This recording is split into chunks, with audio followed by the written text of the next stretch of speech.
ទន្ទឹមនឹងនោះនៅក្នុងបន្ទប់ដ៏ប្រណិតមួយស្ត្រីដែលមានសក់រួញអង្កាញ់វែងកំពុងត្រូវបានអ្នកយាមដ៏រឹងមាំពីរនាក់ស្ថិតក្នុងឯកសណ្ឋានក្រហមរារាំងយ៉ាងតឹងរ៉ឹងធ្វើឲ្យវិញ្ញាណរបស់នាងមិនអរអួលទោះបីជាបរិយាកាសតានតឹងក៏ដោយក្នុងសភាពតានតឹងនោះនាងខ្ញុំបង្ហាញការភ័យខ្លាចដោយផ្អែកលើទឹកមាត់យ៉ាងអស់កម្លាំងហើយនាងបន្តប្រាប់ខ្លួនឯងឲ្យកុំភ័យភ្លេចនៅពេលដែលសៀវភៅត្រូវបានបើកបង្ហាញក្នុងស៊ុមអក្សរសិល្បៈលើផ្ទៃពណ៌ស្រស់សម្រស់នៃពាក្យថាដែលមិនមានអ្វីដែលប៉ាន់ស្មានជាងក្តីសង្ឃឹមគឺត្រូវបានណែនាំយ៉ាងស្ងប់ស្ងាត់ដូចជាពេលវេលាដែលបញ្ចេញនៅការពិចារណាតែអ្នកស្រីឈរខ្មាស់ខ្លាចនិងបង្ហាញសញ្ញាភ័យខ្លាចក្រោមមុខមន្ត្រីអំណាចពីក្រោយដែលធ្វើឲ្យក្តីតានតឹងកាន់តែស្រួចចូលមកកាន់នាងនៅក្នុងទិដ្ឋភាពប្រហាក់ប្រហែលស្រពេចស្រពិលនេះមានសម្លេងអ្វីមួយត្រូវបានហែកឡើងដោយអារម្មណ៍ខកចិត្តខ្លាំងខណៈពេលផ្កាទទួលបានស្នាមចុះចូលជាបន្ទាន់របស់វានៅលើផ្ទាំងបើករឿងនេះឈ្មោះ My Little Tyrant កំពុងតែភ្លឺរលោងក្រោមស្លាកព្រើមាសនៃមុខមាសដោយបង្ហាញពីភាពខ្ពង់ខ្ពស់និងសញ្ញាផ្លូវដ៏អស្ចារ្យដែលរឿងនេះនឹងលេចឡើងពេលទីក្រុងកំពុងស្ថិតនៅក្រោមស្រមោលគ្រោះថ្នាក់ដំណឹងអំពីការផ្ទុះរាលដាលនិងការបិទគប់ត្រូវបានប្រកាសជាសាធារណៈធ្វើឲ្យអាកាសធ្ងន់ធ្ងរនិងអនាគតកាន់តែអាម៉ាត់លើកដំបូងនៅចំហៀងរថយន្តបើកល្បឿនលឿននាងឈរយ៉ាងស្ងប់ស្ងាត់ស្ទាក់ស្ទើរក្នុងការជ្រើសរើសអ្វីមួយតាមទូរស័ព្ទនៅពេលអារម្មណ៍ស្ទើរคล้ายជាការឆ្ងល់ក្នុងពេលដែលពន្លឺចាំងសូត្រចូលមុខនាងយ៉ាងឆាប់រហ័សសំឡេងបុកសន្ធឹកសន្ធាប់ជាអាកាសធាតុលេចធ្លោបានធ្វើឲ្យនាងភ្ញាក់ផ្អើលនិងបង្ហាញថានាងកំពុងជួបប្រទះនឹងអ្វីមួយបំផុតគួរឲ្យភ័យខ្លាចដេកស្លាប់នៅលើដីដៃស្លាប់របស់នាងក្បែរទូរស័ព្ទដែលបែកចេញនឹងស្នាមឈាមបង្ហាញពីសេចក្តីសោកសៅនៃការបាត់បង់មួយដែលមិនអាចត្រឡប់វិញបាននៅក្នុងសន្លឹកបន្ទាប់នេះខណៈដែលភ្លឺភ្នែកពណ៌ខៀវរបស់នាងក្រំបន្តិចក្នុងស៊ុមលំអនៅលើផ្ទៃមេឃពេញផ្កាយក្តីនឹកចង់និងភាពរសើបលួងលោមនៅក្នុងចិត្តនាងត្រូវបានបង្ហាញតាមរយៈការព្រើភ្នែករំលឹកដល់ខ្លួនឯងនៅកណ្ដាលរន្ធងឹតនោះតួអង្គស្រីតូចបានបញ្ចេញសំឡេងខ្លាំងដោយអស់សង្ឃឹមទាមទារឲ្យមាននរណាមកជួយបណ្ដាលឲ្យអារម្មណ៍តានតឹងកើនឡើងខណៈនាងបន្តស៊ូពីក្នុងភាពងឹតយូរប៉ុន្មានក្នុងភាពស្ងប់ស្ងាត់នោះបានលេចឡើងសំណួរដ៏ស្រួយថាតើនៅជាយព្រំនៃភាពងឹតនោះមាននរណាទេដែលកំពុងស្ដាប់និងនឹកគិតដូចគេលើផ្ទៃមេឃយប់ដ៏ស្ងាត់ដែលបញ្ចាំងតាមរយៈរង្វង់បើកមួយការស្ងៀមស្ងាត់ជ្រាបចូលក្នុងពេលវេលាដូចជាអារម្មណ៍ស្ទើរតែបាត់បង់ក្នុងពេលដែលនាងសន្លប់លើដីដោយសុខភាពធ្លាក់ចុះនិងព្រឺព្រួចយ៉ាងវឹកវរនាងបានបញ្ចេញសំណួរយ៉ាងស្ទើរតែអស់សង្ឃឹមថានរណានឹងមកជួយឬតើមាននរណាដែលអាចសង្គ្រោះនាងបានទៀតឬទេតែពេលនាងស្ថិតនៅក្នុងសភាពស្លូតស្លាំងដោយភ័យខ្លាចចិត្តរឹតតែនឹងរលាយពេលដែលជើងមួយចំនួនកំពុងនៅជិតឡើងគាត់បានហៅឈ្មោះគេយ៉ាងត្រេកត្រអាលនៅពេលពន្លឺភ្លើងរលត់រលោងនិងសំឡេងកាំបិតធ្វើឲ្យបាតដៃក្រអូបឡើងអ្នកភូមិដែលកំពុងឆក់ឈើកាំបិតនិងអំពូលភ្លើងបានប្រមូលផ្ដុំជុំវិញនារីវ័យក្មេងដ៏ភ័យខ្លាចម្នាក់ដោយម្នាក់ក្នុងចំណោមពួកគេបានសួរទៅនាងថានាងធ្វើអ្វីនៅទីនេះស្រាប់តែទាំងពីរប្រែជាសម្លឹងភ័យរន្ធត់ហើយស្រែកឡើងដោយការភ័យខ្លាចពេលប្រឈមមុខនឹងប្រយុទ្ធប្រដាប់អាវុធភ្លើងដ៏គំរាមកំហែងសំឡេងស្រែកអង្រួនរាត្រីដ៏តានតឹងបន្លឺឡើងតាមដើមឈើដែលមានស្រមោលខណៈដែលសត្វស្លាបហោះហើរក្រោមមេឃដ៏អាក្រក់នៅក្រោមពកដែលនៅពីមុខដែលនោះសំឡេងដែលមិនច្បាស់លាស់ឥឡូវនេះកំពុងរអ៊ូតមនឹងសំណួរនៅក្នុងភាពងឹតពាក្យមិនច្បាស់លាស់របស់ពួកគេបានបន្លឺសំឡេងអាត់កំបាំងកាន់តែជ្រៅពេញមួយយប់នៅពេលដែលនារីនោះចុះជង្គង់យំស្រែកដោយទឹកភ្នែកពេញមុខក្រោមពន្លឺកន្ទេលដែលបុរសម្នាក់កាន់ហើយមនុស្សជាច្រើនកំពុងសង្កត់សង្កាញ់មើលដោយអារម្មណ៍ភ័យឆ្ងល់និងសង្វេគឋានការបានកាន់តែតានតឹងដោយអារម្មណ៍សង្វេគចំហបាត្រីបានឈប់ដើរយ៉ាងភ្លេចខ្លួនខណៈពេលអារម្មណ៍ភ្ញាក់ផ្អើលនិងកង្វល់ចូលកាន់ពេលដែលនាងមើលឃើញទឹកជ្រាបចេញពីខ្លួនហើយនាងឆ្លើយសំណួរទៅកាន់ខ្លួនឯងយ៉ាងស្ទាក់ស្ទើរស្រមៃថាតើមានអ្វីកើតឡើងមិនមែនយូរប៉ុន្មានស្រាប់តែនាងលេចចេញពីស្រមោលដ៏ងឹតក្នុងភាពភ្ញាក់ផ្អើលខណៈដៃមនុស្សម្នាក់បានពន្លាក់ឆ្ពោះមកនាងដោយអារម្មណ៍មិនជឿជាក់ក្នុងផ្លែតនោះការចាក់កណ្ដាលមុខបានធ្វើឲ្យនាងភ្ញាក់ផ្អើលយ៉ាងខ្លាំងខណៈពីបុរសនៅជិតក៏អេឡូអ៊ូតដោយសារតែភាពភ្លេចស្មារតីនៃព្រឹត្តិការណ៍បន្ទាប់ពីពួកគេបានស្ដាប់ដំណឹងដ៏គួរឲ្យភ្ញាក់ផ្អើលស្នាមគ្រួលនិងការសម្ងំរបស់មនុស្ស4នាក់ចេញមកជាប្រតិកម្មយ៉ាងភ្លឺចំហទាំងអស់នៅក្រៅអគារក្រោមពន្លឺយប់អ្នកចាស់ម្នាក់បានបង្ហាញភាពព្រួយបារម្ភរបស់គាត់ដោយសួរយ៉ាងតានតឹងថាតើមានអ្វីកើតឡើងហើយហេតុអ្វីក៏ដោយខណៈពេលដែលបុរសវ័យក្មេងនៅក្បែរនោះស្ងប់ស្ងាត់ក្នុងអារម្មណ៍សន្ធឹងដោយមិនច្បាស់ចិត្តនៅខាងក្រៅអគារគាត់បានពន្យល់ផែនការសំខាន់មួយដោយសម្លឹងយ៉ាងព្រួយបារម្ភខណៈពេលដែលមិត្តរួមក្រុមរបស់គេឈរបង្ហាញការបារម្ភនិងស្ដាប់យ៉ាងអន្ទង់អន់នៅក្នុងពន្លឺស្រស់ស្អាតនៃផ្ទៃខ្មៅដែលពោពេញដោយពន្លឺភ្លឺរលោងអតីតកាលត្រូវបានលាតត្រដាងឡើងយ៉ាងស្ងប់ស្ងាត់បង្ហាញពីរឿងរ៉ាវដែលកំណត់អនាគតណពេលនោះស្រីបានប៉ះទ្រូងខ្លួនឯងយ៉ាងទន់ភ្លន់ដោយមានភ្លឺភ្លេករំលេចជាប់ជាមួយអារម្មណ៍ស្រឡាញ់បន្ទាន់កើតឡើងក្នុងចិត្តនៅក្នុងផ្ទៃពន្លឺស្រទន់នោះសេចក្តីគិតវិលជុំអំពីសេចក្តីសម្រេចដ៏សំខាន់របស់រាជវង្សបានលេចឡើងយ៉ាងស្ងប់ស្ងាត់ជាមួយនឹងស្នាមញញឹមទន់ភ្លន់ដែលផ្ទាំងពន្លឺរលោងនៅជុំវិញនាងបានបញ្ជាក់ពីអារម្មណ៍ស្រទន់របស់នាងពេលនាងផ្ដល់ការលូតលាស់នៃក្តីសង្ឃឹមថាអ្វីទាំងអស់នឹងប្រសើរឡើងវិញនៅពេលនាងបង្ហាញភាពជឿជាក់យ៉ាងឥតអៀនអាងភ្លឺរលោងទាំងបុរសម្នាក់នៅក្បែរនោះត្រូវភ្ញាក់ផ្អើលដោយការចូលមកដល់ដ៏ថ្លៃថ្នូររបស់នាង នៅពេលដែលបរិះចាស់បង្ហាញការជិះចាប់ស្រមើស្រមៃដោយបង្កប់ដៃលើទ្រូងរបស់គាត់និងកំពុងបន្តលងអន្តែតបាត់បង់ទៅគាត់បានដឹងយ៉ាងជ្រេងថាបេះដូងរបស់គាត់ត្រូវបានគេចោលឲ្យសោកសៅដោយក្តីអាណិតចំពោះអតីតកាលនិងឈ្មោះកលីព្រៃដែលត្រូវបានឆ្លុះយល់នៅក្នុងចិត្តនៅពេលនាងត្រូវវាយលុកដោយបង្វិលដៃដុំហិមារូបរាងដូចនិញ្ចាបានបង្ខំឲ្យនាងធ្លាក់ចូលក្នុងរន្ធឃុំខ្លួនដោយសេចក្តីរន្ធត់និងអសមត្ថភាពឆ្លើយតបក្នុងពេលនាងកំពុងបង្ហាញអារម្មណ៍ទុក្ខព្រួយយ៉ាងខ្លាំងដោយអង្គុយយំក្រោមដីនោះនាងបានសរសេរចេញថាគ្រប់អ្វីដែលបានធ្វើគ្រាន់តែគិតឈ្មោះប៉ុណ្ណោះប៉ុន្តែអារម្មណ៍ខកចិត្តនិងធុញថប់បានជ្រៀតជ្រែកបំផុតក្នុងបរិយាកាសស្ងប់ស្ងាត់ក្រោមមេឃខៀវនិងពកប៉ុន្មានរលឹកអ្នកនិទានរឿងបានបង្ហាញអារម្មណ៍សោកស្ដាយជ្រាលជ្រៅចំពោះអ្វីដែលបានកន្លងផុតយ៉ាងដូចជាការដឹងគុណដ៏ជ្រាលជ្រៅនិងជួយបណ្ដេញអារម្មណ៍ព្រួយព្រេងឲ្យស្រួលបន្តិចមិនទាន់ស្រួលចិត្តពីអ្វីដែលបានឮនោះទេ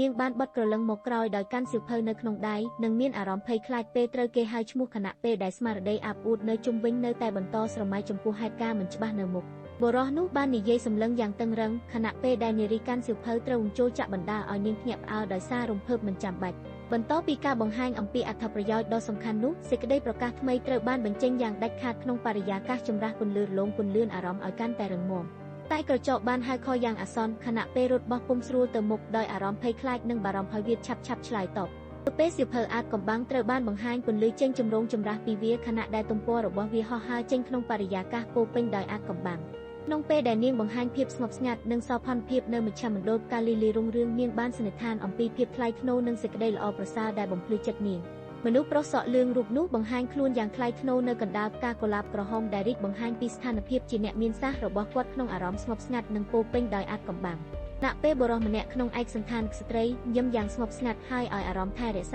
គាត់បានអោបនារីសក់វែងឲ្យកាន់តែជិតខ្លួនក្នុងពេលដែលនាងក៏ផ្ដល់ក្តីស្រឡាញ់ជាប់ជានិច្ចវិញដោយក្តីសុខសាន្តក្នុងពេលដែលពួកគេចាប់អារម្មណ៍គ្នាយ៉ាងខ្លាំងក្នុងអំណោយដៃរបស់គ្នាការបាក់បែកដែលស្ថិតនៅជុំវិញពួកគេចាប់ផ្ដើមបង្ហាញពីភាពខ្សោយនិងភាពអស់សង្ឃឹមដែលកើតឡើងក្នុងសំណើចស្ងៀមស្ងាត់នៃភ្លើងអារម្មណ៍ខណៈពេលក្រមុំកំពុងយំស្រួយដោយអារម្មណ៍សមហើយបន្តផ្ទុះនៅពាក្យថ្លៃថ្នូរដោយសំណូមពរអរគុណចេញពីបេះដូងនាងបានជម្រាបថាមិនដែលគិតថានឹងទទួលបានអ្វីដូចនេះឡើយឆ្នេះបន្ទាប់ពីភាពស្ងប់ស្ងាត់នោះ Pavilion បានកាន់កដៃ Cerelia យ៉ាងទន់ភ្លន់ហើយបង្ហាញអារម្មណ៍ភ្ញាក់ផ្អើលពេលសង្កេតឃើញកងដៃផ្កាដែលគាត់បានរៀបចំផ្ទាល់ដោយជំនួសវត្ថុថ្លៃថ្លាក្នុងពេលនោះដៃមួយបានចាប់ផ្ដើមចង្អុលទៅមុខយ៉ាងរហ័សដើម្បីទាក់ទាញក្តីអារម្មណ៍និងបង្ហាញភាពបន្ទាន់នៃស្ថានភាពមិនយូរប៉ុន្មានបន្ទាប់ពីសេចក្តីសង្ឃឹមបានផុសឡើងក្នុងបេះដូងនាងសុំនាងក៏យកកាបូបកាក់យ៉ាងរីករាយបង្ហាញមុខមនុស្សទាំងអស់ដោយស្រស់ស្រាយបង្ហាញភាពមានប្រយោជន៍នៃជោគវាសនាថ្មីនេះនៅក្នុងពន្លឺស្រស់ស្អាតបំផុតនារីម្នាក់ពាក់អាវក្រណាត់បាំងក្បាលបានលែងបង្ហាញអបសម្ងាត់មួយដោយលើកបង្ហាញគ្រាប់ពន្លឺអាតកំបាំងដែលភ្លឺរលោងនៅលើដៃរបស់នាងខណៈពេលអារម្មណ៍ល្អបន្តរីករាយនាងបានបញ្ជាក់ដោយភាពទំនុកចិត្តថាប្រាក់មិនធ្លាប់ធ្វើឲ្យនាងខកចិត្តឡើយនៅលើផ្ទៃតុដែលត្រៀមយ៉ាងប្រុងប្រយ័ត្នសម្បត់ដោយដៃ3សន្លឹកជាមួយការតុបតែងផ្កាគួរឲ្យកត់សម្គាល់ត្រូវបានបង្ហាញជូនដោយស្រទាប់អារម្មណ៍រំលឹកអតីតកាលគំនិតបន្តជ្រាបចូលក្នុងចិត្តការបង្ហាញអារម្មណ៍ខ្លាំងក្លាខាងក្នុងត្រូវបានសរសេរឡើងយ៉ាងស្រស់ស្អាតជាមួយសរសៃផ្កាដែលស្រស់ស្អាតជុំវិញអត្ថបទនិទានជាផ្ទាំងឲ្យអារម្មណ៍ឲ្យបន្តគិតពិចារណានៅលើព្រំក្រវ៉ាត់ក្រហមដ៏អធិការក្នុងបន្ទប់ដ៏អស្ចារ្យនោះនាងបានព្រមក្បាលទៀបបង្ហាញការគោរពយ៉ាងជ្រាលជ្រៅនៅលើព្រំក្រហមភ្ជាប់មុខជំហានធំនោះតួអង្គសម្លៀកបំពាក់អាហារមួយបានជ្រុលភ័យចុះលើជង្គង់ដោយចលនាស្ទាក់ស្ទើរបង្ហាញពីការទទួលសម្របខ្លួនក្នុងបរិយាកាសតានតឹងនៅចន្លោះសម្ងាត់នៃសាលាធំមួយខណៈពេលពន្លឺស្រអាប់លើកាយស្រមោលនោះតែមនុស្សម្នាក់គត់នៅលើកម្រាលពណ៌ក្រហមតូចយ៉ាងស្ងៀមស្ងាត់បង្ហាញពីភាពឯកោរបស់គាត់ក្នុងអាណិតនៃអំណាចនិងអាថ៌កំបាំង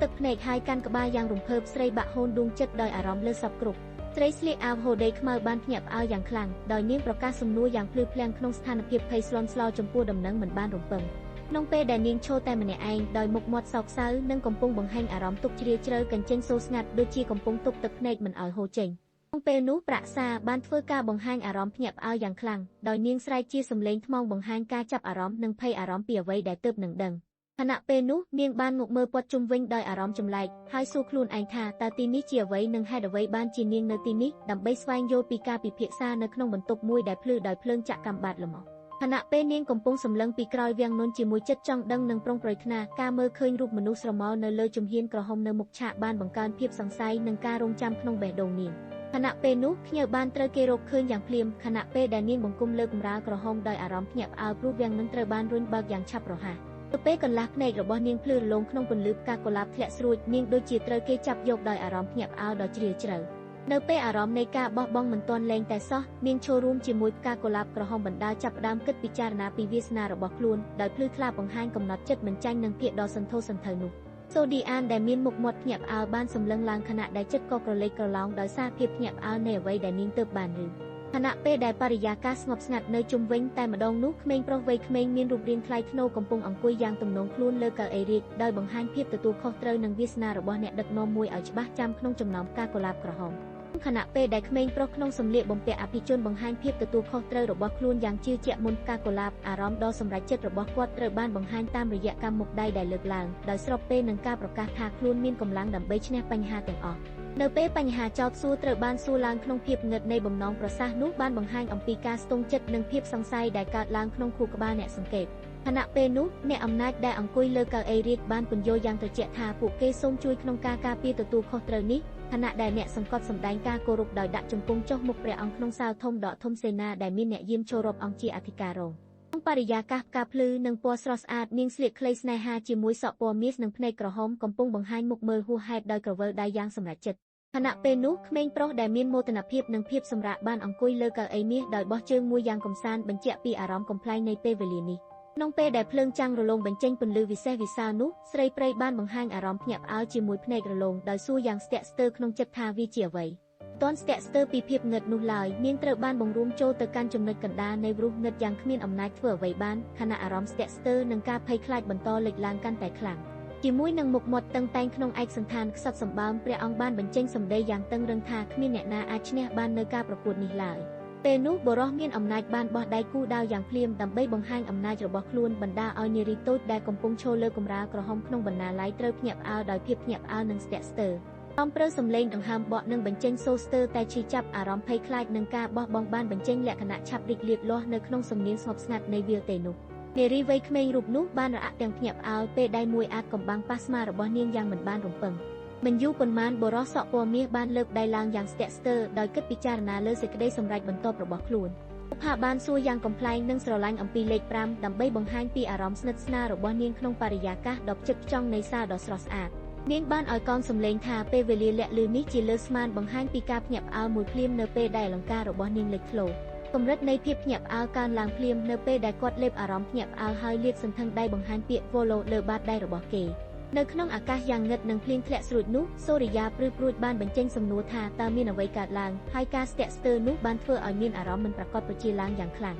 យាទបានបង្ហាញអារម្មណ៍ព្រួយយ៉ាងខ្លាំងពេលនាងបញ្ជាក់អំពីក្តីបារម្ភរបស់នាងដោយសំឡេងភ័យអន្ទះសារបន្ទាប់ពីអារម្មណ៍បារម្ភនៅក្នុងបេះដូងមិនអាចបាំងបានក្មេងស្រីបានសម្លឹងទៅមុខហើយបញ្ចេញសម្ដីយ៉ាងបន្ទាន់បញ្ជាក់ពីការព្រួយបារម្ភរបស់នាងពេលនោះមុខរបស់ព្រះអង្គពោពេញដោយភាពចម្លែកខណៈដែលព្រះអង្គបង្ហាញការភ្ញាក់ផ្អើលនិងសួរដោយសញ្ញាសំណួរតែពេលនោះបុត្រនៅលើក្រសួងបានអង្គុយលើកៅអីស្ដេចដោយបង្ហាញភាពទំនុកចិត្តក្នុងការប្រកាសអត្តសញ្ញាណថាជាទ្រង់មកពីព្រះរាជវង្សនៅពេលនាងហេងនាងសម្លឹងមកជាមួយមុខភ្ញាក់ផ្អើលនិងក្តីព្រួយក្នុងបន្ទប់ដ៏ប្រណិតនោះនាងបានខកចិត្តនឹងការពិតដ៏រំភើយមួយដែលទើបត្រូវបានបង្ហាញនៅពេលបន្ទាប់មកមនុស្សពាក់ព័ន្ធម្នាក់បានដើរចូលមកជិតក្មេងប្រុសក្រមុំដែលកំពុងអង្គុយលើកៅអីស្ដាងយ៉ាងប្រហិតនិងបានរំលឹកឲ្យយកចិត្តទុកដាក់ដោយសំឡេងតឹងរ៉ឹងនាងបានបញ្ចេញអារម្មណ៍ភ្ញាក់ផ្អើលដោយស្ទើរតែយល់ឃើញអ្វីមួយយ៉ាងច្បាស់ភ្លាមក្នុងពេលដែលនាងនិយាយឲ្យសម្ដែងអារម្មណ៍រីករាយខណៈនៅក្នុងសាលព្រះរាជាឯខ្លះដ៏ប្រណិតដោយបង្ហាញកាយវិការរីករាយនិងលើកកម្រាមដៃជាមួយនឹងភាពរីករាយស៊ីហាបានបញ្ជាក់ពីអារម្មណ៍រំភើបរបស់នាងយ៉ាងច្បាស់ទោះបីជាការសង្ស័យនៅតែមិនបួសចិត្តក្នុងចិត្តបន្តទៀតក៏មានសំណួរយ៉ាងត្រង់តែថា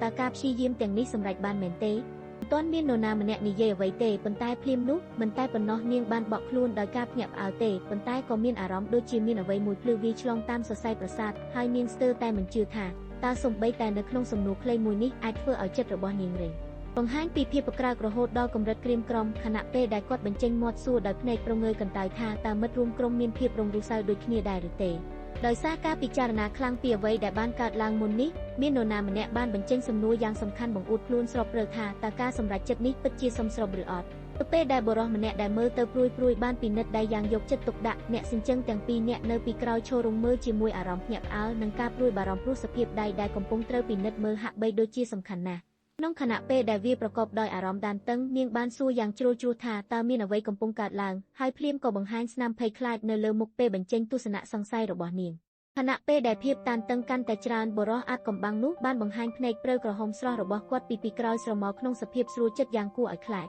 ខណៈពេលអារម្មណ៍តានតឹងនៅតែរឹតបន្តឹងអ្នកនារីក្រឡេកមើលចុះដោយចលនាចង្រៃនៃកាយវិការពោពេញដោយកំហឹងស្ងៀមស្ងាត់ដែលបង្ហាញថាផ្ទាំងមុខរបស់នាងអាចសម្លាប់បានក៏ដោយ ខណៈពេលនោះមន្ត្រីមានអំណាចម្នាក់បានបញ្ចេញសម្លេងធ្ងន់ក្នុងសភាពស្ងប់ស្ងាត់ខណៈក្មេងស្រីតូចនៅតែមើលមិនដឹងអ្វីស្ថិតក្នុងការត្រៀមទទួលការីបញ្ជាបន្ទាប់ពីភាពស្មុគស្មាញនៃចិត្តនៅលើផ្ទាំងមុននាងបានសម្រេចថាត្រូវប្រញាប់ប្រតិបត្តិដោយក្តីបារម្ភបង្ហាញពីការចាំបាច់បំផុតក្នុងការទទួលសង្គ្រោះស្ថានភាពគ្រោះថ្នាក់នេះទៅពេលអង្គុយយ៉ាងស្ងប់ស្ងៀមលើព្រះបរមអាសនៈដោយកាន់ផ្កាទុកនឹងដៃព្រះអង្គក៏បានគិតទុកចិត្តថាតើអតីតកាលនៃអាណាចក្រនឹងមានន័យយ៉ាងដូចម្តេចសម្រាប់ព្រះអង្គក្នុងពេលបច្ចុប្បន្នមិនយូរប៉ុន្មានការមិនបានបង្ហាញអាកប្បកិរិយាភ័យខ្លាចជាមួយអារម្មណ៍លិចលួងខណៈដែលនាងប្រឹងកាន់កំព្រឹត្តចិត្តហ៊ានសួរយ៉ាងស្ទាក់ស្ទើរពីក្រោយមកពេលដែលកំពុងផែបង្ហាញសភាពស្ងប់ស្ងាត់ដោយកប៉ាល់ដ៏ធំជាប់ជាប់ជានិច្ចក្បែរជញ្ជាំងបែបប៉ាឡាសខ្យល់សមុទ្រអាប់អំហៀបមួយបង្ហាញពីការរំពឹងទុកអំពីដំណើរចេញដ៏ជិតខាងក្នុងបរិយាកាសស្រទន់ខណៈដែលនាយប្រុសឲ្យដៃនារីយ៉ាងទន់ភ្លន់គាត់បាននាំមកជូនក្បាច់ផ្កាក្រហមដ៏ស្រស់ស្អាតដោយបង្ហាញអារម្មណ៍ប្រកបដោយក្តីងាកចិត្តឲ្យនាងមិនយូរប៉ុន្មានការភ្ញាក់ផ្អើលកើតឡើងពេលពួកគេបញ្ចេញសំណួរយ៉ាងតានតឹងថាព្រះអង្គស្ថិតនៅណាខណៈពេលសាធារណៈមើលឃើញកៅអីសេកទំនេរនៅកណ្ដាលបន្ទប់រាជវាំងយ៉ាងអស្ចារ្យជាមួយនឹងភាពអស្ចារ្យក្នុងភ្នែកនារី Graceful បានលើកកន្ត្រកអំណោយដ៏ស្រស់ស្អាតឡើងហើយក្នុងពេលនោះនាងបាននិយាយថា Trent គឺជាគ្រាប់ក្រវើខ្លាមាសសម្រាប់ថ្ងៃពិសេសនេះបន្ទាប់ពីអារម្មណ៍សោកសៅបានឆាប់ប៉ះពាល់ខ្លាំងដល់នាងស្រីបែកគេតែងសារភាពដោយទឹកភ្នែកថានាងសូមអភ័យសុំទោសចំពោះអ្វីដែលបានកើតឡើងហើយនៅពេលនោះនាងក៏លើកដៃប៉ះក្បាលយ៉ាងធ្វេសប្រហែសក្នុងភាពសោកស្ដាយរូបភាពត្រូវបានតុបតែងយ៉ាងស្រស់ស្អាតជុំវិញអត្ថបទបង្ហាញពីការយល់ដឹងថ្មីអំពីទំនាក់ទំនងដោយបន្លិចផ្ទៃខ្សែបេះដូងលឿនបន្ថែមអារម្មណ៍រំភើបនិងស្រឡាញ់ដែលបន្តពីមេរៀនមុនជាមនុស្សម្នាក់ស្លៀកអាវក្រហមកំពុងសម្លឹងទៅមុខដោយព្រួយបារម្ភគាត់បានសន្ទនាដោយសម្លេងស្ទើរយកចិត្តទុកដាក់ថាការសម្រេចចិត្តមួយនេះពិបាកណាស់ធ្វើឲ្យអារម្មណ៍កង្វល់នៅតែបន្តលេចឡើងក្រោយព្រឹត្តិការណ៍មុននៅលើកៅអីដ៏ខ្ពង់ខ្ពស់នោះនាងបានអង្គុយដោយទទួលយកទំនួលខុសត្រូវយ៉ាងដោះព្រួយនិងសម្រិតសម្រាំងបង្ហាញពីសមត្ថភាពដឹកនាំដែលកំពុងរីកចម្រើនក្នុងចិត្តនៅក្នុងភាពស្ងប់ស្ងាត់នៃការចេញយោបល់ព្រិលឯកជនកំពុងតែស្ទាក់ស្ទើរក្នុងការពិនិត្យមើលចិញ្ចៀនគូសញ្ញាដែលស្ថិតនៅលើតុពោពេញដោយក្រដាសនិងការងារដោយអារម្មណ៍ជ្រាលជ្រៅនៃការឆ្លុះបញ្ចាំង